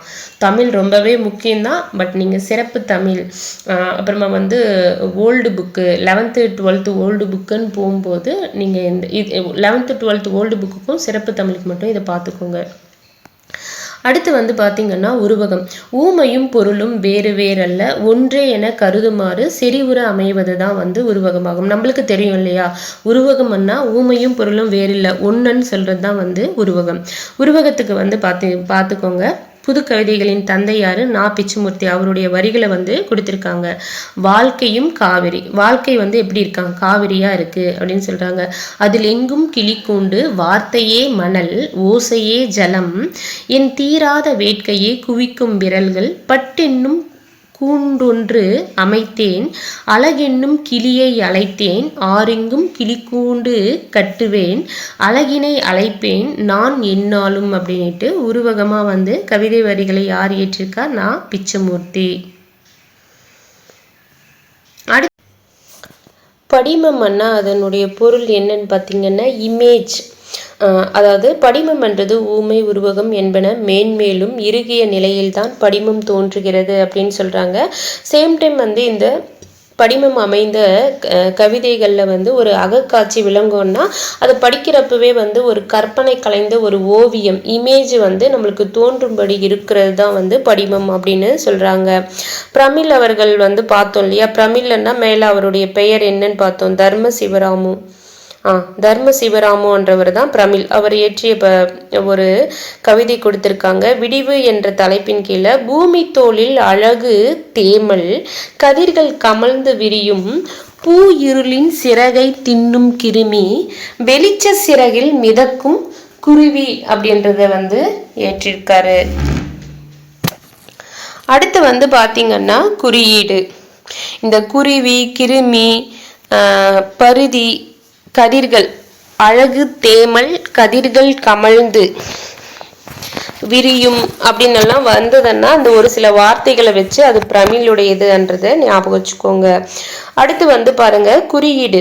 ஒரு குறிப்பிட்ட கருத்தை சொல்வதற்கு பதிலாக அக்கருத்தை தன்னகத்தே மறைமுகமாக கொண்ட சொற்களையோ காட்சிகளையோ குறியீடாக பயன்படுத்தி எழுதுறது தான் வந்து கவிதை. இப்போ ஒரு கருத்தை சொல்ல வர்றாங்கன்னா அது டைரக்டா வந்து சொல்ல மாட்டாங்க, அது வந்து மறைமுகமாக வந்து குறிப்பிடுவாங்க. ஸோ நேராக சொல்லாம தலையை சுத்தி மூக்கத்தறையா அப்படின்னு நம்ம கேட்போம் இல்லையா, அது போலதான் இந்த கவிதைகளை வந்து ஒரு சில பொருள்கள் வந்து டைரக்டா சொல்லாம மறைமுகமாக வந்து சொல்லக்கூடியதுதான் வந்து குறியீடு. அதுக்கு அப்துல் ரஹ்மானுடைய வரிகள் வந்து கொடுத்திருக்காங்க பாருங்க. சமரச வேஷமிட்ட குரங்கினிடம் அப்பத்தை பறி கொடுத்த பூனைகள் நாம் அப்படின்றத சொல்றாங்க. அப்போ ஒரு கதை இருக்கு. சமரச வேஷமிட்ட ஒரு குரங்கு வந்து சமரசம் பண்ணுவோம் அப்படின்ட்டு ஒரு வேடம் வந்து இட்டிருக்கு. அது கிட்ட போய் வந்து பூனைகள் என்ன பண்ணிட்டு அப்பம் நம்ம சாப்பிடும் அந்த அப்பத்தை வந்து பறி கொடுத்துட்டு அப்படின்றத சொல்றாங்க. ஸோ இதன் மூலயமா வந்து இன்னொரு கருத்தை வந்து சொல்ல வர்றாங்க. வாழ்க்கையிலையும் வந்து ஒரு சிலர் வந்து சமரசம் பேசுகிறோன்னுட்டு வந்து இது பண்ணுவாங்க, பட் அவங்க கிட்ட வந்து ஏதாவது வந்து மக்கள் வந்து பறி கொடுத்துருவாங்க. ஸோ அந்த இது போல் ஒரு விஷயத்தின் மூலயமா ஒன்று சொல்ல வர்றாங்க, இன்டைரக்டாக சொல்ல வர்றது தான் வந்து குறியீடு. இது வந்து யாருன்னா அப்துல் ரஹ்மான்ன்றதை ஞாபகம் வச்சுக்கோங்க. பூனைகள் குரங்குன்னா அப்துல் ரஹ்மான். இது ஒரு வாட்டி ரீகேப் மட்டும் பார்ப்போம்.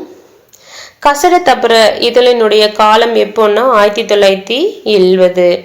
இதுல யார் யார் வந்து கவிதைகள் ஏற்றிருப்பான்னா ஞானகுத்தன், காலப்பிரியா, கல்யாண்ஜி. கசட தப்புறவா காலப்பிரியா கல்யாண்ஜி, கசட க வருதா, அப்போ காலப்பிரியா கல்யாண்ஜி, அடிஷ்னலா வந்து ஞானகுத்தன். வானம்பாடி காலம் வந்து 1971. இது எங்கிருந்து இந்த இதழ் வெளியானதுன்னா கோவையில இருந்து இந்த வானம்பாடி இதழ் வந்து வெளியானது. அதுல எழுதிய கவிஞர்கள் அவங்கள என்னவா அறிமுகப்படுத்திக்கிட்டாங்கன்னா மானுடம் பாட வந்த வானம்பாடிகள் அப்படின்னு அறிமுகப்படுத்திக்கிட்டாங்க. வானம்பாடி இதழில் எழுதிய கவிஞர்கள் யாருன்னா சிற்பி, மீரா, நா. காமராசன், மு. மேத்தா, புவியரசு, இன்குலாப், தமிழன்பன், கங்கை கொண்டான், அக்னிபுத்திரன், சக்தி கனல், சிதம்பர நாதன். ஸோ இதே காலகட்டத்தில் வேற எந்த ஒரு இயக்கத்தோட அடையாளமும் இல்லாமல் கவிதைகள் இயற்றியவங்க யாருன்னா அப்துல் ரஹ்மான் அபி அவர்கள். புது கவிதைகளின் உத்திகளில் ஒன்று ஊமை. ஊமை என்னன்னு பார்த்தீங்கன்னா தெரிந்த பொருளை கொண்டு தெரியாத பொருளை உணர்த்துவது தான் வந்து ஊமை. ஒரு பொருளை உணர்த்தும் முறைகளில் முதலிடம் எது பெறும்னா ஊமை தான் வந்து பெறும். உலோபி என கஞ்சத்தனம். ஒரு உலோபி பஞ்சத்தில் காக்கும் பணப்பையை போல் கோடை மேகம் பண்ணிட்டு யார் எழுதியிருக்கா அப்படின்னா வைரமுத்து.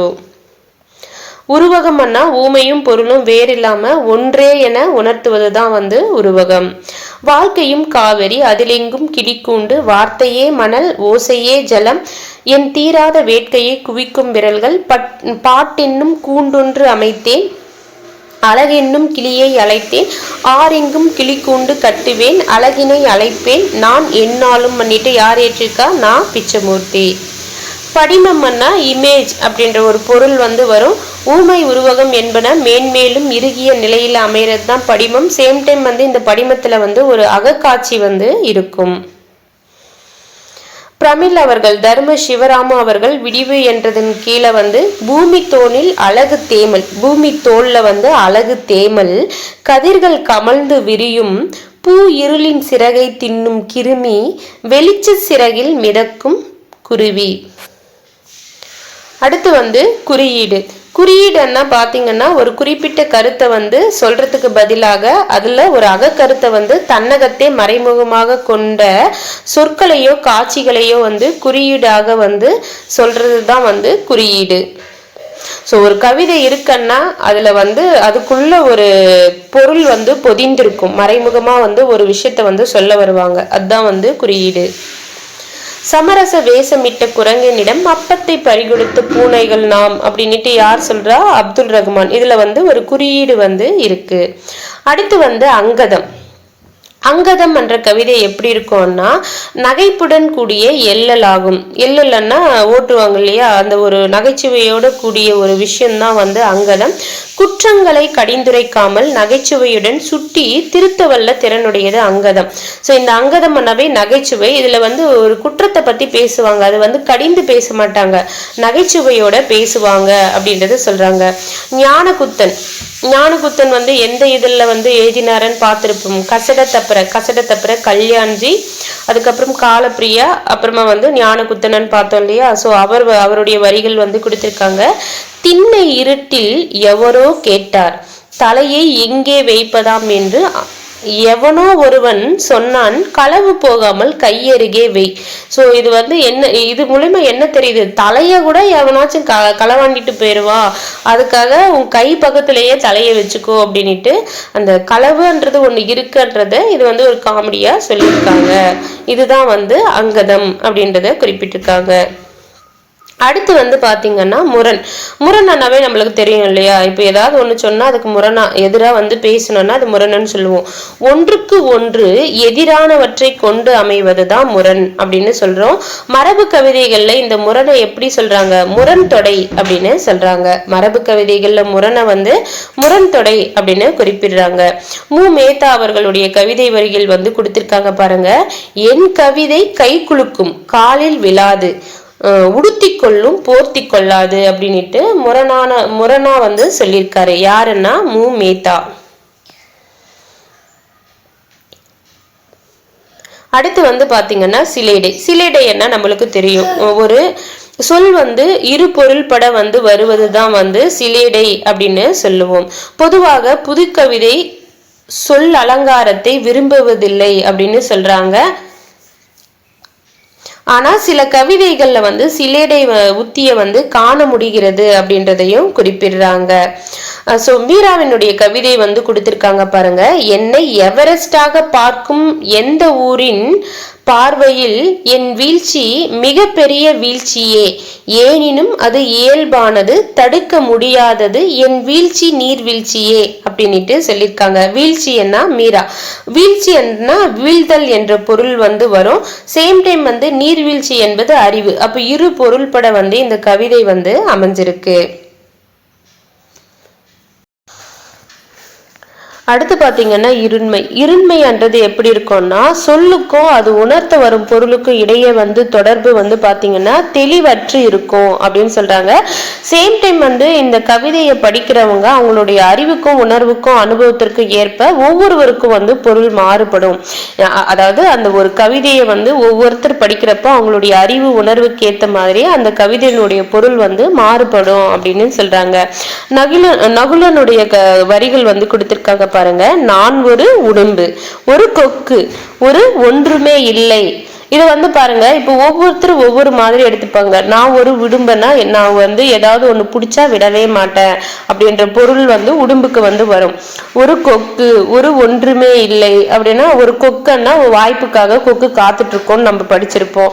நான் ஒன்றுமே இல்லை அப்படின்னா ஒண்ணுமே இல்லை. இப்போ வந்து அவங்களுக்கு வேற ஏதாவது இன்னும் டீட்டெயில்டா ஏதாவது தெரியும்னா அதுக்கேற்ற மாதிரி அவங்க பொருள் கொள்ளுவாங்க. இதுதான் வந்து இருண்மை. புது கவிதையினுடைய உள்ளடக்கம் என்ன அப்படின்னு பாத்தீங்கன்னா இயற்கை மரபு. புது கவிதைகள் வந்து பாத்தீங்கன்னா இந்த தமிழ் கவிதை வந்து சங்க காலம் முதலே இயற்கையோடு இணைந்த வாழ்வியலுக்கு முக்கியத்துவம் வந்து அளிச்சிட்டு வருது அப்படின்றத சொல்றாங்க. சிற்பி என்ன ஒரு கிராமத்து நதின்னு பார்த்திருப்போம் இல்லையா, அவருடைய நூல் வந்து தம் கிராமத்து நதியினை பற்றி பாடும்போது, சிற்பி வந்து அவருடைய கிராமத்து நதியை பத்தி பாடும்போது, இது நான் தவழ்ந்த கோரைப்பாய், முகம் பார்த்த கண்ணாடி, என் காதலின் வீணை, நினைவுகளை பொதிந்து வைத்த வெள்ளித்தாள் அப்படின்ட்டு அந்த நதியை பத்தி பாடுறாரு. இது வரைக்கும் ஒரு வாட்டி ரீகேப் மட்டும் பார்ப்போம். அங்கதம் அப்படின்னா என்னன்னு பாத்தீங்கன்னா நகை போடக்கூடிய ஒரு எல்லலாக எழுதப்படும் கவிதை தான் வந்து அங்கதம். சேம் டைம் வந்து அங்கதத்துல குற்றங்களை வந்து கடிந்துரைக்காமல் நகைச்சுவையோட சுட்டி திருத்துவதில் திறமையுடையதுதான் வந்து இந்த அங்கதம் என்ற கவிதை. திண்ணை இரட்டில் எவரோ கேட்டார் தலையை எங்கே வைப்பதாம் என்று எவனோ ஒருவன் சொன்னான் களவு போகாமல் கையருகே வெய் அப்படின்ற கவிதை யாருடையதுன்னா ஞானகுத்தன். என்ன ஒரு ஞானம் பாருங்க, தலையை வந்து வேற எங்கேயும் வச்சிடாத, கை பக்கத்திலேயே வை, அப்பதான் திருட மாட்டாங்க அப்படின்றத சொல்லியிருக்காங்க. அடுத்து வந்து முரண். ஒன்றுக்கு ஒன்று எதிரானவற்றை கொண்டு அமைவதுதான் வந்து முரண். இதை வந்து மரபு கவிதைகள் எப்படி சொல்லுவாங்க, முரணன்னா முரண் தொடை அப்படின்னு சொல்லுவாங்க. என் கவிதை கை குலுக்கும் காலில் விழாது உடித்து கொள்ளும் போர்த்தி கொள்ளாதன்னு சொன்னவர் யாருன்னா மு மேத்தா.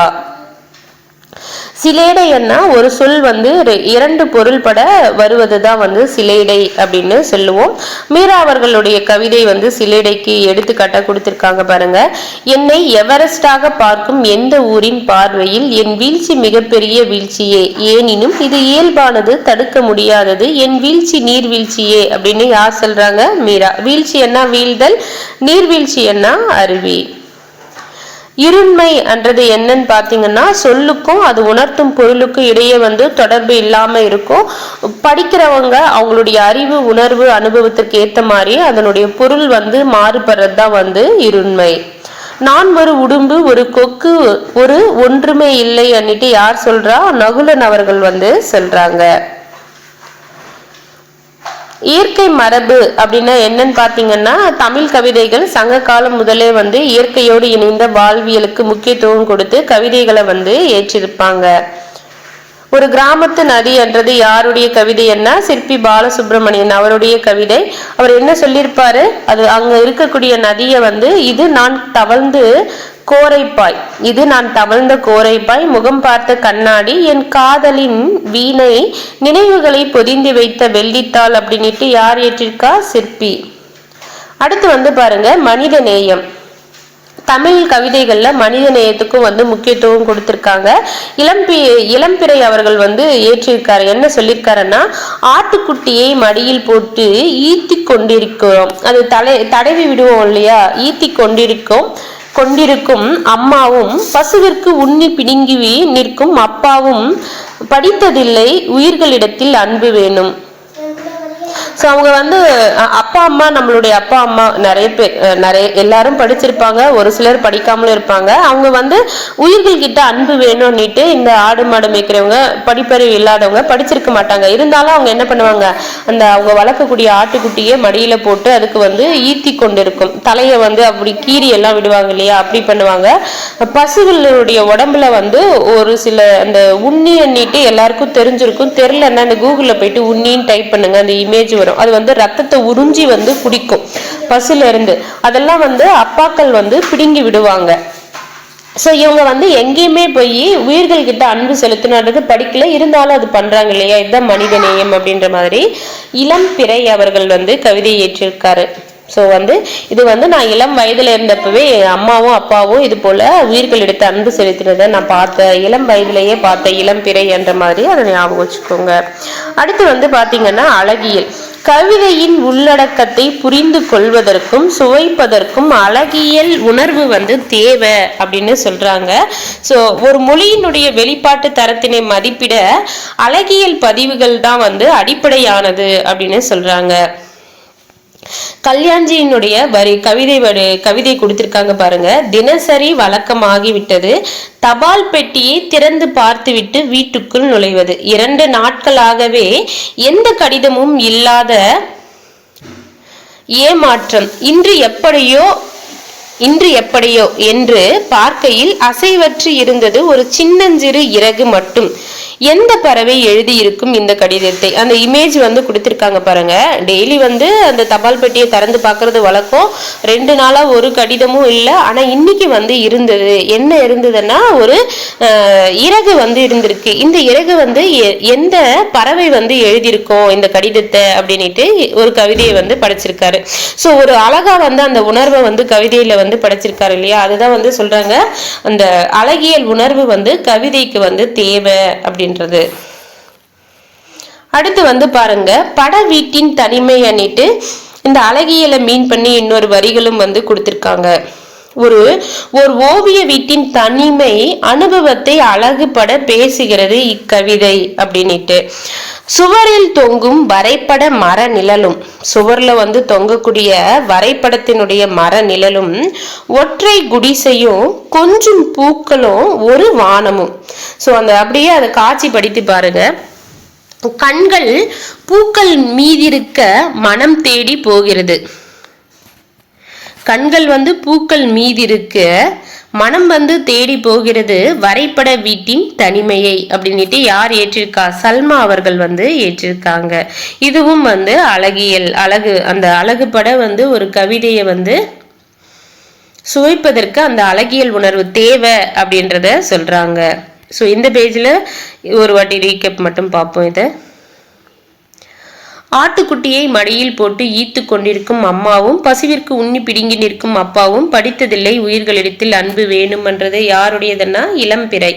இளம்பிறை வந்து இந்த கவிதையை எதற்கு எடுத்துக்காட்ட சொல்றாங்க? மனித நேயம்.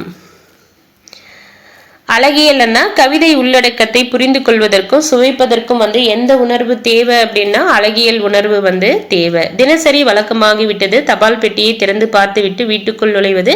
2 நாட்களாகவே எந்த கடிதமும் இல்லாத ஏமாற்றம். இன்று எப்படியோ என்று பார்க்கையில் அசைவற்று இருந்தது ஒரு சின்னஞ்சிறு இறகு மட்டும். எந்த பறவை எழுதியிருக்கும் இந்த கடிதத்தை என்றது கல்யாண்ஜியுடைய வரிகள்.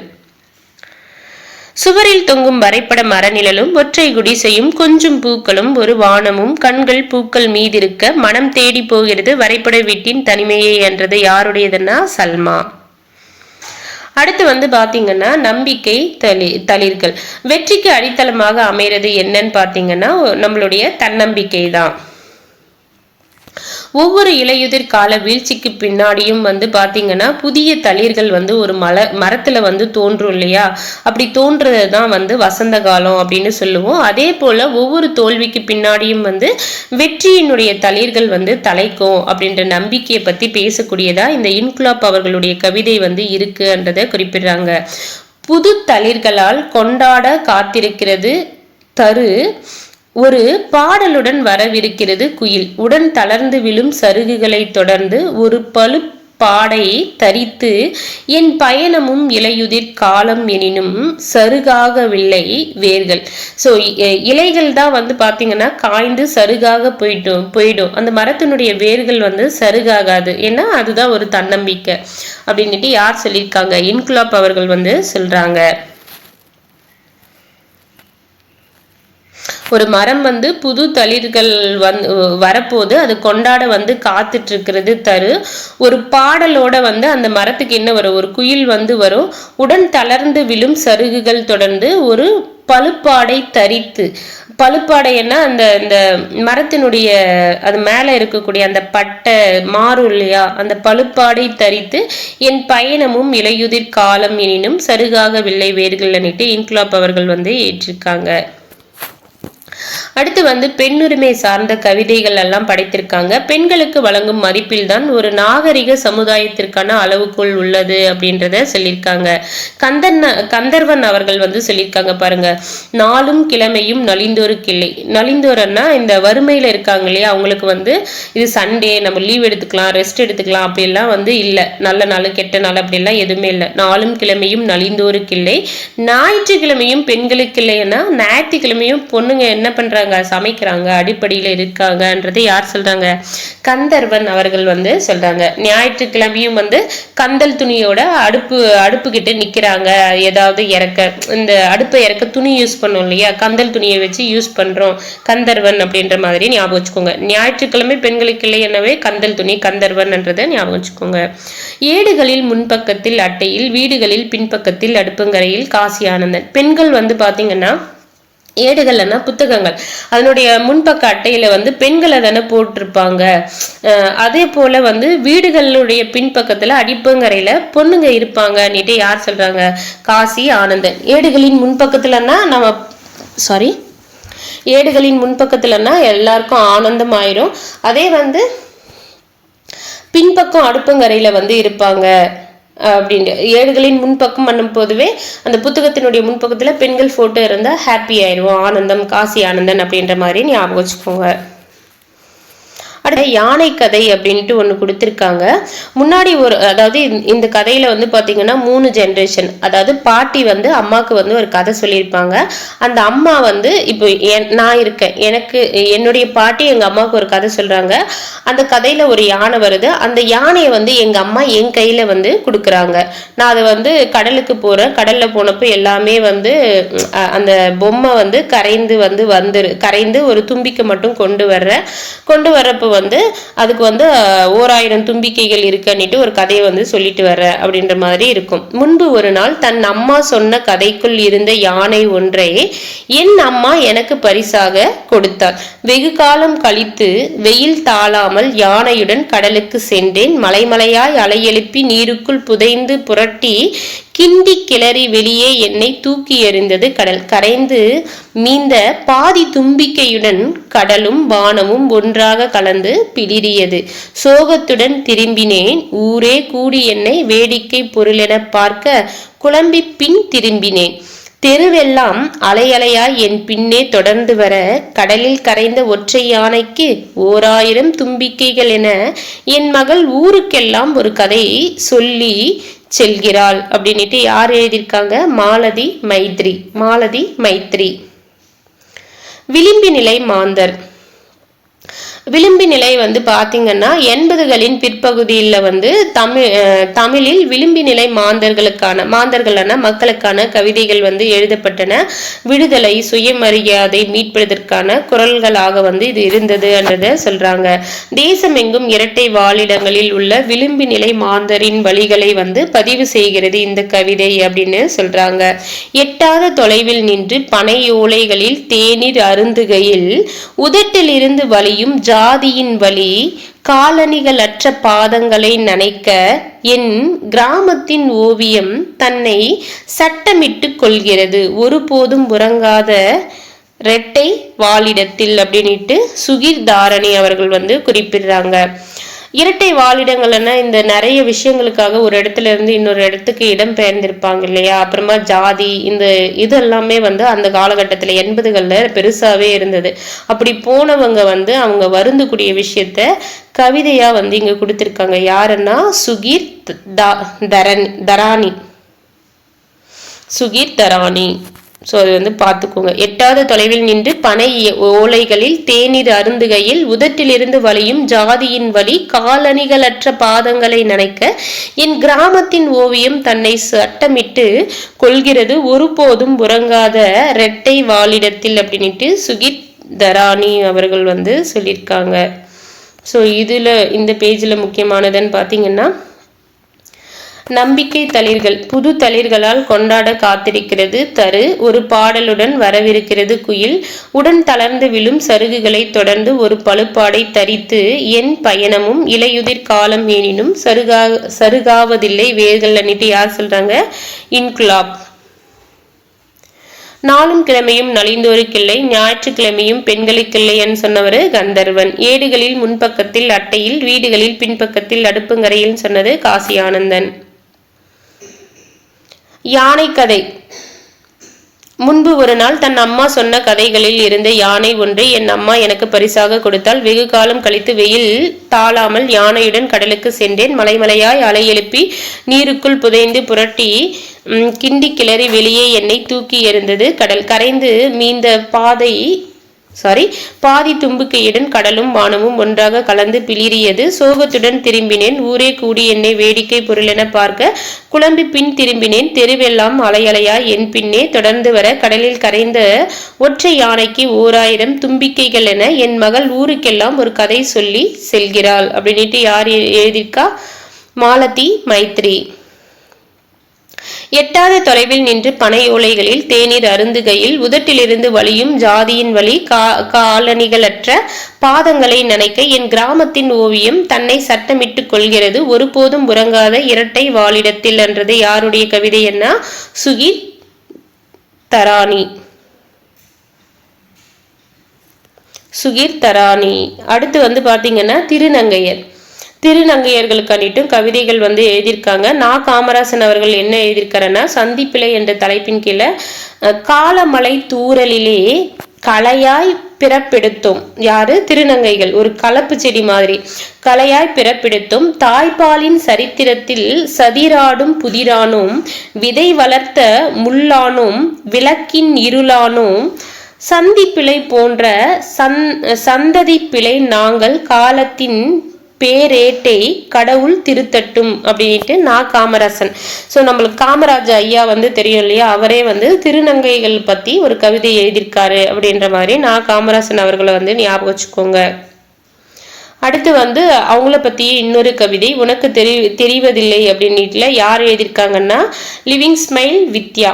சில சமயங்களில் உனக்கு தெரிவதில்லை சிறிய எறும்புகளை மிதித்தபடி நீ நடந்து போவதை. சில சமயங்களில் நீ உணர்வதில்லை பசும் புல்லை நசுக்கியபடி கடந்து போவதை. தெரிந்தும் உணர்ந்தும் கடந்து போகின்றாய் என் அந்தரங்கத்தை மிதித்தபடி. யார் எவர் என்று தெரியாமல் தொடர்ந்து மிதிப்பட்டே வருகிறோம் நானும் இருண்ட என் எதிர்காலமும் அப்படின்ட்டு திருநங்கைகளுக்காக. ஸோ திருநங்கைகள் இவ்வளோ வருத்தம் இருந்தாலும் ஒரு சிரிப்போட இருப்பாங்க இல்லையா? ஸோ லிவிங் ஸ்மைலோட லிவ் பண்ணுவாங்க, வாழ்ந்துட்டு இருக்காங்க. லிவிங் ஸ்மைல் வித்யான்றதை ஞாபகம் வச்சுக்கோங்க. அடுத்து பாருங்க, புது கவிதைகள்லயே புதிய வடிவங்கள் எல்லாம் வர ஆரம்பிச்சுட்டு அப்படி வந்தது தான் பாத்தீங்கன்னா ஹைக்கூ, லிமரைக்கோ. இந்த ஹைக்கூ லிமரிக் இது ரெண்டுமே கலந்தது தான் லிமரைக்கோ. அடுத்து சென்ட்ரியோ ஆகிய வடிவங்கள் கவிதைகள் எழுதியிருக்காங்கன்றத சொல்றாங்க. இந்த ஹைக்கூன்றத தமிழ்ல எப்படி சொல்றாங்கன்னா துளிப்பா. இது எப்படி ஞாபகம் வச்சுக்கிறீங்கன்னா, ரொம்ப ஹைப் ஆனாங்கன்னா துள்ளி குதிக்க ஆரம்பிச்சிருவாங்க. ஹைப்பு இல்லை வைபு பண்றோம்னா துள்ளி குதிப்போம்ல, ஹைக்கு அப்படின்ற மாதிரி அதை ஞாபகம் வச்சுக்கோங்க. துளிப்பா. ஜப்பான்ல தோன்றிய பழமையான ரென்கா பாடல் மரபுல இருந்து இந்த ஹைக்கு எங்க தோன்றியதுன்னா ஜப்பான்ல 16ஆம் நூற்றாண்டுல ஜப்பான்ல தோன்றிய பழமையான ரென்கா பாடல் மரபுல இருந்து தோன்றியது அப்படின்னு சொல்றாங்க.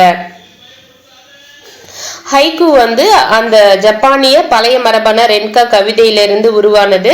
இக்கவிதை வடிவத்தினை தமிழுக்கு அறிமுகம் செய்தவர் யாருன்னா பாரதியார். ரொம்ப ரொம்ப முக்கியம். ஹைக்குன்னா துளிப்பான்னு சொல்றோமா, அது தமிழுக்கு அறிமுகம் செய்தவர் யாரு அப்படின்னு பாத்தீங்கன்னா பாரதியார். ஹைக்கு கவிதை 3 வரிகள். இந்த ஹைக்கு கவிதை எத்தனை வரிகள்ல இருக்கும்னா 3 வரிகள்ல இருக்குமா. முதல் 2 வரிகள்ல கூறப்படும் கருத்தை 3வது வரி விடுவிக்கும். முதல் 2 வரிகள்ல ஒரு விஷயத்தை படிக்கிறோம்னா அது புரியாது, என்ன சொல்ல வர்றாங்கன்னு தெரியாது. 3வது வரி தான் அந்த 2 வரியில எது சொல்ல வர்றாங்கன்ற கருத்தை விடுவிக்கும்ன்றதை குறிப்பிடுறாங்க. அதுக்கு எக்ஸாம்பிளும் கொடுத்திருக்காங்க பாருங்க. அறிவுமதியினுடைய 3 கவிதைகள் ஹைக்கு கவிதைகள் கொடுத்திருக்காங்க. தந்தை தந்த தாய்ப்பால். தந்தை தாய்ப்பால் தருவாரா? கிடையாது, அம்மா தான் தருவாங்க. அப்போ முப்பால் அண்ணும் போது தந்தை தந்த தாய்ப்பால் எதை மீன் பண்றாங்க? திருக்குறளை மீன் பண்றாங்க. இது புது புத்தகத்திலேயே இருக்கும். தந்தை தந்த தாய்ப்பால் முப்பால் என்றது யாருடையதுன்னா அறிவுமதி. அடுத்து பாருங்க, அகதி முகாம் மலையில் வருகிறது மண் வாசனை. அகதி முகாம் மலையில் வருகிறதுன்னா புரியல. மண் வாசனை என்ன எதை மீன் பண்றாங்கன்னா இந்த அகதிகள்ல தங்குறவங்க யார் இருப்பாங்க? அவங்க சொந்த மண்ணை விட்டுட்டு போனவங்க தான் இந்த அகதிகள் முகாம்ல தங்குவாங்க. அப்படி அங்க இருக்கும்போது மழை வருது. அந்த மலையில அவங்களுடைய ஊருனுடைய மண் வாசனை மழை பெய்த மண் வாசனை வரும் இல்லையா? அந்த அகதி முகாம்ல இருக்கும்போது அவங்களுடைய மண் வாசனை வருதுன்றத மீன் பண்றாங்க. அறிவு மதி. அகதி முகாம் மலையில் வருகிறது மண் வாசனை என்றது அறிவுமதி. பள்ளிக்கு போகாத சிறுமி செல்லமாய் குட்டும் ஆலங்கட்டி மலை. பள்ளிக்கு போகாத சிறுமிய வந்து தலையில கொட்டுற மாதிரி எது இருக்கு? ஆலங்கட்டி மலை. ஆலங்கட்டி மலை என்ன தெரியும் இல்லையா? ஐஸ் கட்டி மாதிரி கட்டி கட்டியா மலை வந்து விழும். இது யாருடையதுன்னா அறிவுமதி. அடுத்து வந்து பாருங்க, அடிவில அதிரும் பறை தலைமுறை கோபம் அப்படின்ற வரிகள் யாருடையதுன்னா மித்ரா. ஒரு தலைமுறை கோபம் வந்து பாத்தீங்கன்னா அடிவில அதிரக்கூடிய பறை மாதிரி இருக்கு அப்படின்றத சொல்றாங்க. அடிவில அதிரும் பறை வந்து தலைமுறை கோபம். குட்டி மீன் கடித்து சென்றது தூண்டில்காரன் காலை. குட்டி மீன் வந்து கடிச்சிட்டு போச்சான். குட்டி மீன் எதை கடிக்கும்? தூண்டில்காரன், அவனை பிடிப்பாங்கல்ல, அவனை வந்து அவனுடைய காலை வந்து கடிச்சிட்டு போச்சு அப்படின்றத யார் சொல்லியிருக்கா? வைகறை அவர்கள் வந்து சொல்லியிருக்காங்க. கோடை மரம் கொஞ்சம் இலை நிறைய வானம். கோடை காலத்துல வந்து இலை வந்து உதிரும். அப்போ இலை உதிரப்ப அந்த கோடை மரத்துக்கு கீழே வந்து பார்த்தோம்னா நிறைய வானம் தானே தெரியும் இலைகளை விட. அதை சொல்றாங்க. யார் சொல்றாங்கன்னா வைகறை. வைகறை என்றது நம்மளுக்கு ரிவர், வைகை ரிவர் இருக்குன்னு தெரியும் இல்லையா? அப்போ அந்த ரிவர்ல மீன் இருக்கு. குட்டி மீன்னா அது அந்த கரையை ஒட்டி கோடை மரங்கள் நிறைய இருக்குன்ற மாதிரி கோடை மரமும் வைகறை அவங்களுடையதுன்றத ஞாபகம் வச்சுக்கோங்க. தலைமுறை கோபம்னா மித்ரா தலைமுறையா கோபமா இருக்காரு. அந்த கோபமே நம்மள மிரட்டுற மாதிரி இருக்கு. அந்த அளவுக்கு கோபம். அவருடைய கோபத்தை பார்த்தாவே நம்ம மிரண்டுடுவோம் மித்ரா அப்படின்ற மாதிரி அதையும் ஞாபகம் வச்சுக்கோங்க. 1000 முட்கள் இருந்தும் ஒரு தூண்டில் முள்ளிடம் தோற்றி விடுகிறது மீன். மீனுக்குள்ள எத்தனை முள் இருக்கும்? அப்படி இருந்தும் ஒரு தூண்டில்ல இருக்கக்கூடிய ஒரு முள்ளால வந்து பாத்தீங்கன்னா மீன் வந்து தோத்துருதுன்றதை கொடுத்திருக்காங்க. மிதித்து விடாதே அழகா இருக்கிறது. எதை மிதிக்க கூடாது அழகா இருக்குதுன்னா குழந்தையுடைய நிழல். நிழலில் கொஞ்சம் இலை பாரலாம், விழித்ததும் வெட்ட வேண்டும் இதே மரத்தை. என்ன ஒரு கொடுமை பாருங்க. நிழல் வேணும், நம்ம இலைப்பாடுறோம், அது வந்து விழிச்சதுமே இலைப்பாரி முடிஞ்சதுமே அதை வெட்டணும் அப்படின்னு சொல்றது. இந்த 3 ஹைக்கு கவிதைகளும் வந்து பாத்தீங்கன்னா பனிமலர் என்ற கவிதை தொகுப்புல இருந்து எடுத்து தரப்பட்டுள்ளதுன்றதை கொடுத்திருக்காங்க. பனிமலர் என்ற கவிதை தொகுப்புல இருந்து 1000 முட்கள் இருந்தும் ஒரு தூண்டில் முள்ளிடம் தோற்று விடுகிறது மீன், மிதித்து விடாதே அழகா இருக்கிறது குழந்தையின் நிழல், நிழல் கொஞ்சம் இலைப்பாறலாம், நிழலில் கொஞ்சம் இலைப்பாறலாம், விழித்ததும் வெட்ட வேண்டும் இதே மரத்தை. பனிமலர் என்னும் கவிதை தொகுப்பிலிருந்து. இந்த பேஜ் மட்டும் ஒரு வாட்டி ரீகேப் பார்ப்போம். சந்திப்பிழை என்றது யாருடையதுன்னா காமராஜர் ஐயாவே வந்து திருநங்களுக்காக கவிதை எழுதினாரு அப்படின்ற மாதிரி காமராசன் அவர்களை ஞாபகம் வச்சுக்கோங்க. காலமலை தூரலிலே கலையாய் பிறப்பெடுத்தும் தாய்ப்பாலின் சரித்திரத்தில் சதிராடும் புதிரானும் விதை வளர்த்த முள்ளானும் விளக்கின் இருளானும் சந்திப்பிழை போன்ற சந்ததி பிழை நாங்கள் காலத்தின் பேரேட்டை கடவுள் திருத்தட்டும் பண்ணிட்டு யார் எழுதியிருக்கா? காமராசன். உனக்கு தெரிவதில்லை என்றதை யார் எழுதியிருக்காங்கன்னா லிவிங் ஸ்மைல் வித்யா. சில சமயங்களில் உனக்கு தெரிவதில்லை சிறிய எறும்புகளை மிதித்தபடி நீ கடந்து போவதை, சில சமயங்களில் நீ உணர்வதில்லை பசும்புல்லை நசுக்கியபடி கடந்து போவதை, தெரிந்தும் உணர்ந்தும் கடந்து போகின்றாய் என் அந்தரங்கத்தை மிதித்தபடி யார் எவர் என்று தெரியாமல் தொடர்ந்து மதிப்பிட்டே வருகிறோம் ஞானும் இருண்ட என் எதிர்காலமும் அப்படின்ட்டு லிவிங் ஸ்மைல் வித்யா அவர்கள் எழுதியிருக்காங்க. புதி வடிவங்கள் கவிதைகள்ல புதி வடிவங்கள் எதுன்னா ஹைக்கு, லிமரைக்கு, சென்ட்ரியோ. ஹைக்கூவை வந்து தமிழ்ல என்னன்னு சொல்லுவாங்க? துலிப்பா. இது வந்து எந்த மரபுல இருந்து தோன்றியதுன்னா ஜப்பான்ல தோன்றிய பழைய மரபான ரென்கா பாடல் மரபுல இருந்து தோன்றியது. இந்த ஹைக்கு கவிதையை தமிழுக்கு அறிமுகம் செய்தவர் யாருன்னா பாரதியார். ஹைக்கு கவிதை எத்தனை வரிகள் கொண்டிருக்குன்னா 3 வரிகள் கொண்டிருக்கும். 2 வரிகள்ல கூறப்படும் கருத்து 3வது வரியில தான் வந்து விடுவிக்கும். தந்தை தந்த தாய்ப்பால் முப்பால் வந்து அறிவுமதி. அகதி முகாம் மலையில் வருகிறது மண் வாசனை அறிவுமதி. பள்ளிக்கு போகாத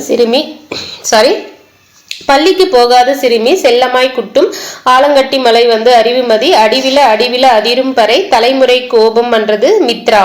குட்டி மீன் கடித்து சென்றது தூண்டில்காரன் காலை. கோடை மரம் கொஞ்சம் இலை நிறைய வானம் வந்து வைகறை.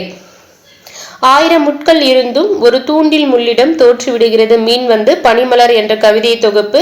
மிதித்து விடாதே அழகாய் இருக்கிறது குழந்தையின் நிழல் பனிமலர் என்னும் கவிதை தொகுப்பு. நிழலில் கொஞ்சம் இலைப்பாறலாம் விழித்ததும் வெட்ட வேண்டும் இதே மரத்தை என்றது பனிமலர் என்னும் கவிதை தொகுப்பு. அடுத்து வந்து பாத்தீங்கன்னா சென்ட்ரியோ. சென்ட்ரியோன்னா அதனுடைய தமிழ் பொருள் என்னன்னா நகைப்பா. சென்ட்ரியோன்னா நகைப்பா. சென்ட்ரியோ கவிதை என்பது ஹைக்கு கவிதையினுடைய பரிணாமம் தான் இந்த சென்ட்ரியோ அப்படின்னு சொல்றாங்க. ஹைக்குவின் கட்டுப்பாடுகளை உதறிவிட்டு இது வந்து சுதந்திரமாக இயங்குகிறது அப்படின்றதையும் சொல்றாங்க. ஹைக்கோன்னா 3 வரிகள் இருக்கும், 3வது வரியில தான் மித்த 2 வரிகளுடைய பொருள் படும் அப்படின்னு எல்லாம் பார்த்தோம் இல்லையா. அதுல இருந்து தோன்றியது தான் இந்த சென்ட்ரியோ. இருந்தும் அதனுடைய கட்டுப்பாடுகளை வந்து உதறிவிட்டு சுதந்திரமாக இருக்கிறதா வந்து சென்ட்ரியோ அப்படின்னு சொல்றாங்க. அடடே இந்த பழம் இனிக்கும் ஏனியுடன் அதே நரி. ஸோ இந்த ஒரு நரி கதை வந்து இருக்கும். நரி வந்து முதல்ல வரும், ஒரு மரத்துல பழம் பார்க்கும், அதுகிட்ட ஏனி எல்லாம் இருக்காது, அதனால பறிக்க முடியாதுன்றதால இந்த பழம் புளிக்கும்னு சொல்லிட்டு போயிடும். அதே நரி வந்து ஏனியோட வந்தப்போ அதே பழத்தை பார்த்து இந்த பழம் இனிக்கும்னு சொல்லும். அப்படின்ட்டு யார் ஏற்றிருக்கா இந்த வரிகள்னா தமிழ் அன்பன். தமிழ் அன்பன். மதில் மேல் பூனை 2 பக்கமும் நாய்கள் என்றது அமுத பாரதி. மதில் மேல் பூனை 2 பக்கமும் நாய்கள் என்றது யாருடையதுன்னா அமுத பாரதி. அந்த நாய்களுக்கு அந்த பூனை தான் எப்படி இருக்கும், அமுதம் மாதிரி இருக்கும். என் பூனை நீ இறங்குனா எனக்கு அமுதம் கிடைச்சது அப்படின்ற மாதிரி நாய்கள் வந்து காத்துட்டு இருக்கும். அமுத பாரதி அப்படின்ற மாதிரி அதை ஞாபகம் வச்சுக்கோங்க. அடுத்து வந்து லிமரிக் என்றது என்னன்னு பாத்தீங்கன்னா இயைபு குறும்பா. லிமரிக் என்றது ஏபு குறும்பா. இங்க வந்து என்ன பார்த்தோம், சென்ட்ரியோன்னு பார்த்தோம். சென்ட்ரியோன்னா நகைப்பா. இது எப்படி ஞாபகம் வச்சுக்கிறீங்கன்னா, இப்ப யாராவது ஒருத்தர் வந்து ஒரு காமெடி பண்றேன்னுட்டு பண்றாருன்னா நம்மளுக்கு சிரிப்பே வராது. சரி சரி இப்ப போ, நாளைக்கு வந்து ஏதாவது காமெடி பண்ணுன்னு சொல்லுவோம்ல. சரி சரி செல்லு போ போன்றது இன்னைக்கு சென்று நாளைக்கு வா அப்படின்ற மாதிரி சொல்றோம். இன்னைக்கு சென்று நாளைக்கு வந்து காமெடி பண்ணு அப்படின்னு சொல்றோம்.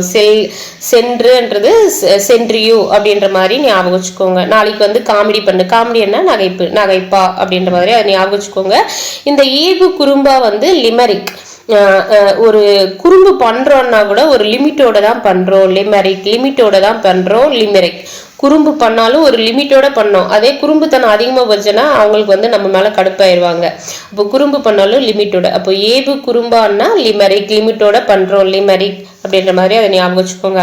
இந்த லிமரிக் வந்து பார்த்தீங்கன்னா 5 அடிகளை வந்து கொண்டிருக்கும். முதல் 2ஆம் மற்றும் கடைசி அடிகளில் உள்ள கடைசி சொற்கள் வந்து தம்முள் ஒளி ஒற்றுமை வந்து கொண்டிருக்கும்னு சொல்றாங்க. லிமரிக் லிமிட்டோடன்னா ஒரு 5 அடிகள் வந்து லிமிட்டோட வருது.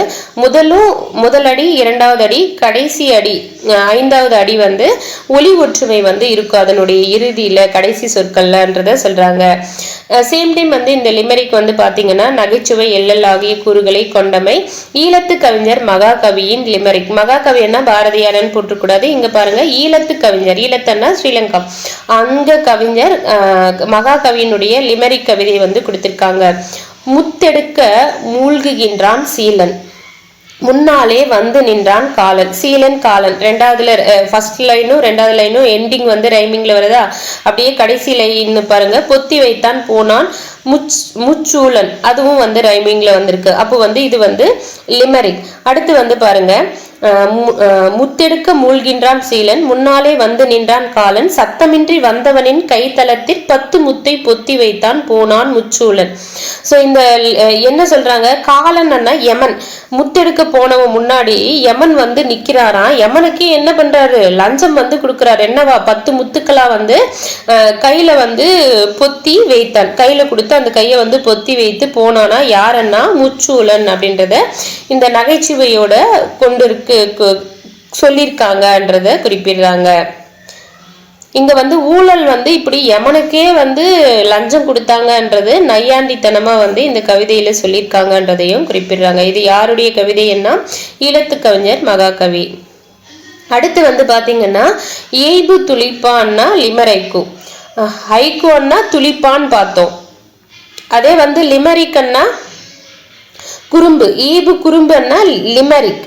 அதே வந்து அந்த லிமரிக்கும் ஹைக்குவும் சேர்ந்தது தானே, அப்போ வந்து இயைபு துளிப்பான்றது லிமரைக்கு.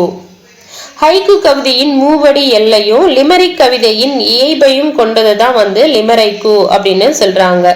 ஸோ லிமரிக்கும் அண்ணா 5 அடிகள்னு பார்த்தோமா, ஹைக்கு அண்ணா 3 அடிகள்னு பார்த்தோம். அது ரெண்டுமே வந்து கொண்டதுதான் வந்து லிமரைக்கு அப்படின்னு சொல்றாங்க. தமிழில் முதலில் லிமரைக்கு எழுதியவர் யாருன்னா ஈரோடு தமிழன்பன். இது வந்து ரொம்ப ரொம்ப முக்கியம். தமிழ்ல முதல்ல வந்து லிமரைக்கு எழுதியவர் யாருன்னா ஈரோடு தமிழன்பன். அதே வந்து ஹைக்குவை முதல்ல யார் எழுதுனதா பார்த்தோம், பாரதியார் வந்து துளிப்பா. ஹைக்குன்னா துளிப்பா பாரதியார் எழுதினாருன்னு பார்த்தோமா. அதே லிமரைக்குன்னா ஈரோடு தமிழன்பன் வந்து தமிழ்ல வந்து எழுதியிருக்காரு முதல்ல. வானம் கூட்டுள் வருமா, வானம் வந்து கூட்டுள் வருமா, பறக்க மறந்து ஒடுங்கி இருந்தால் சிறகு பெருமை தருமா, குழந்தை வளர்ந்த தொட்டில் கிழிந்து கந்தலான பின்னும் பாடும் தாய்மை மெட்டில் என்ற வரிகள் யாருடையது அப்படின்னா ஈரோடு தமிழன்பன். அடுத்து வந்து பாருங்க மீராவின் குறும்பாக்கள். மீரா முன்னாடி கூட மீராவை பத்தி பாடல் வரிகள் வந்து பார்த்திருப்போம் இல்லையா, நீர்வீழ்ச்சி வீழ்ச்சி அப்படின்ட்டு. அவங்களுடைய குறும்பாக்கள். ஈழத்து கவிஞர் மகாகவி எழுதிய லிமரிக் கவிதைகளினால் பெரிதும் கவரப்பட்ட கவிஞர் மீரா வந்து பாத்தீங்கன்னா அதனுடைய தாக்கத்தினால குறும்பாக்களை வந்து எழுதியிருக்காங்க அப்படின்னு சொல்றாங்க. லிமரிக்கின் ஓசை ஏய்புகளை மாதிரியாக கொண்டு எழுதப்பட்ட அக்கவிதைகள் வந்து குக்கு என்ற தலைப்பில வந்து தொகுப்பாக வெளிவந்தனன்றத சொல்றாங்க. இந்த குக்கு என்ற தலைப்பில வெளிவந்தது யாருடைய நூல்கள்னா மீராவினுடைய நூல்கள். ஸோ இவங்க யாரால கவரப்பட்டாங்கன்னா ஈழத்து கவிஞர் மகாகவியினுடைய லிமரிக் அவங்களுடைய கவிதைகளால பெரிதும் கவரப்பட்டவங்க தான் வந்து மீரா. 1000 ஈக்கள் மொய்க்கும் ஆசையில் வானத்தட்டில் ராத்திர கிளவி சுட்டு வைத்த ஒற்றை தோசையில்.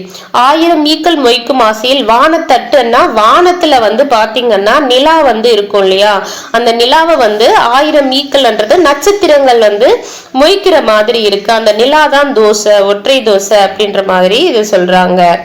இது யாருடைய கவிதை என்ன, மீராவினுடைய கவிதை. அடுத்து வந்து மொழிபெயர்ப்பு கவிதை.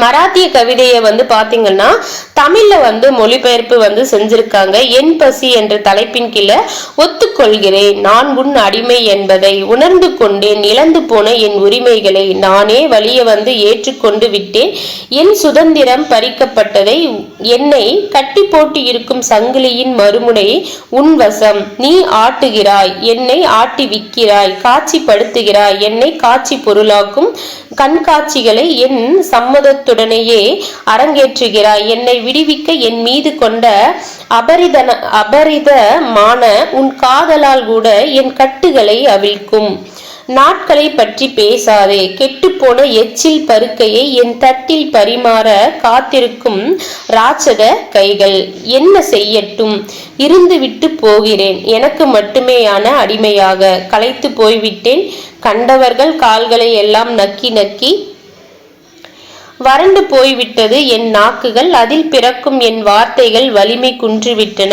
எழுந்து நிற்க முடியாமல் சரிந்து விழுகின்றன, பற்களுடன் உரசிய பின்னும் என் நாக்குகளுக்கு கிடைக்கவில்லை வார்த்தைகளின் ஒளிச்சுவடு, என் உதடுகளை பற்றி கொள்ள துடிக்கும் வார்த்தைகள் எல்லா இடங்களிலும் பலகீனமாய் எதிரொலிக்கின்றன, எதுவும் மிச்சமில்லை என் வசம் இப்போது கண்களில் தென்படும் கடைசி எதிர்பார்ப்பை தவிர, உன் தட்டில் எஞ்சி இருக்கும் கடைசி பருக்கையை தருவாயா என் பசி தீர்க்க அப்படின்றத மராட்டிய மொழியில யார் எழுதியிருக்காங்கன்னா கவிதா மகாஜன். மராட்டிய மொழியில மகாஜன், என்ன மகாஜன்னா கவிதா மகாஜன் எழுதியிருக்காங்க.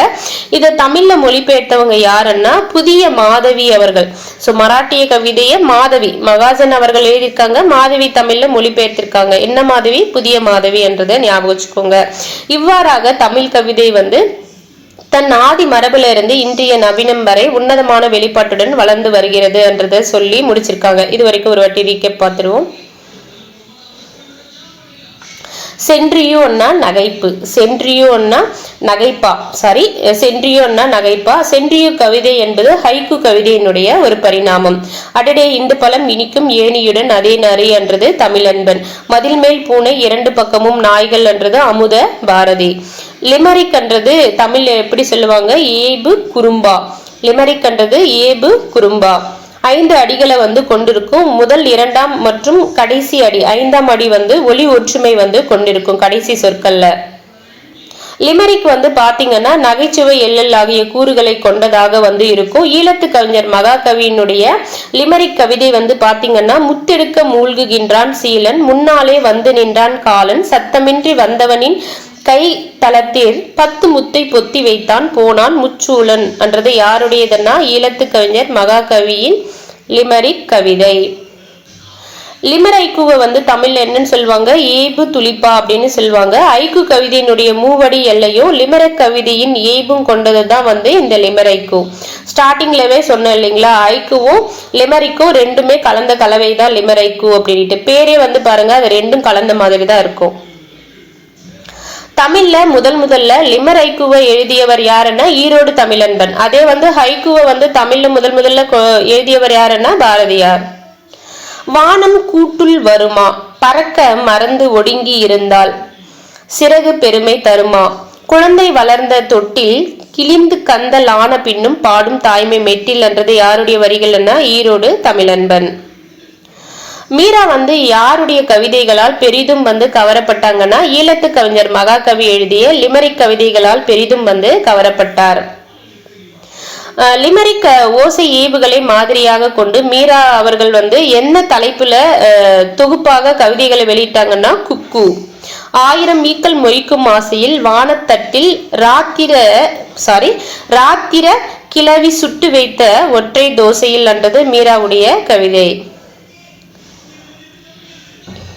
என் பசி ஒத்துக்கொள்கிறேன் நான் உன் அடிமை என்பதை உணர்ந்து கொண்டேன், இழந்து போன என் உரிமைகளை நானே வலிய வந்து ஏற்றுக்கொண்டு விட்டேன், என் சுதந்திரம் பறிக்கப்பட்டதை என்னை கட்டி போட்டிருக்கும் சங்கிலியின் மறுமுனை உன்வசம் நீ ஆட்டுகிறாய், என்னை ஆட்டிவிக்கிறாய், காட்சிப்படுத்துகிறாய், என்னை காட்சி பொருளாக்கும் கண்காட்சிகளை என் சம்மதத்துடனேயே அரங்கேற்றுகிறாய், என்னை விடுவிக்க என் மீது கொண்ட அபரிதமான உன் காதலால் கூட என் கட்டுகளை அவிழ்க்கும் நாட்களை பற்றி பேசாதே, கெட்டுப்போன எச்சில் பருக்கையை என் தட்டில் பரிமாற காத்திருக்கும் ராட்சத கைகள் என்ன செய்யட்டும், இருந்து விட்டு போகிறேன், உனக்கு மட்டுமேயான அடிமையாக களைத்து போய்விட்டேன், கண்டவர்கள் கால்களை எல்லாம் நக்கி டக்கி வறண்டு போய்விட்டது என் நாக்குகள், அதில் பிறக்கும் என் வார்த்தைகள் வலிமை குன்றுவிட்டன, எழுந்து நிற்க முடியாமல் சரிந்து விழுகின்றன, பற்களுடன் உரசிய பின்னும் என் நாக்குகளுக்கு கிடைக்கவில்லை வார்த்தைகளின் ஒளிச்சுவடு, என் உதடுகளை பற்றி கொள்ள துடிக்கும் வார்த்தைகள் எல்லா இடங்களிலும் பலகீனமாய் எதிரொலிக்கின்றன, எதுவும் மிச்சமில்லை என் வசம் இப்போது, கண்களில் தென்படும் கடைசி எதிர்பார்ப்பை தவிர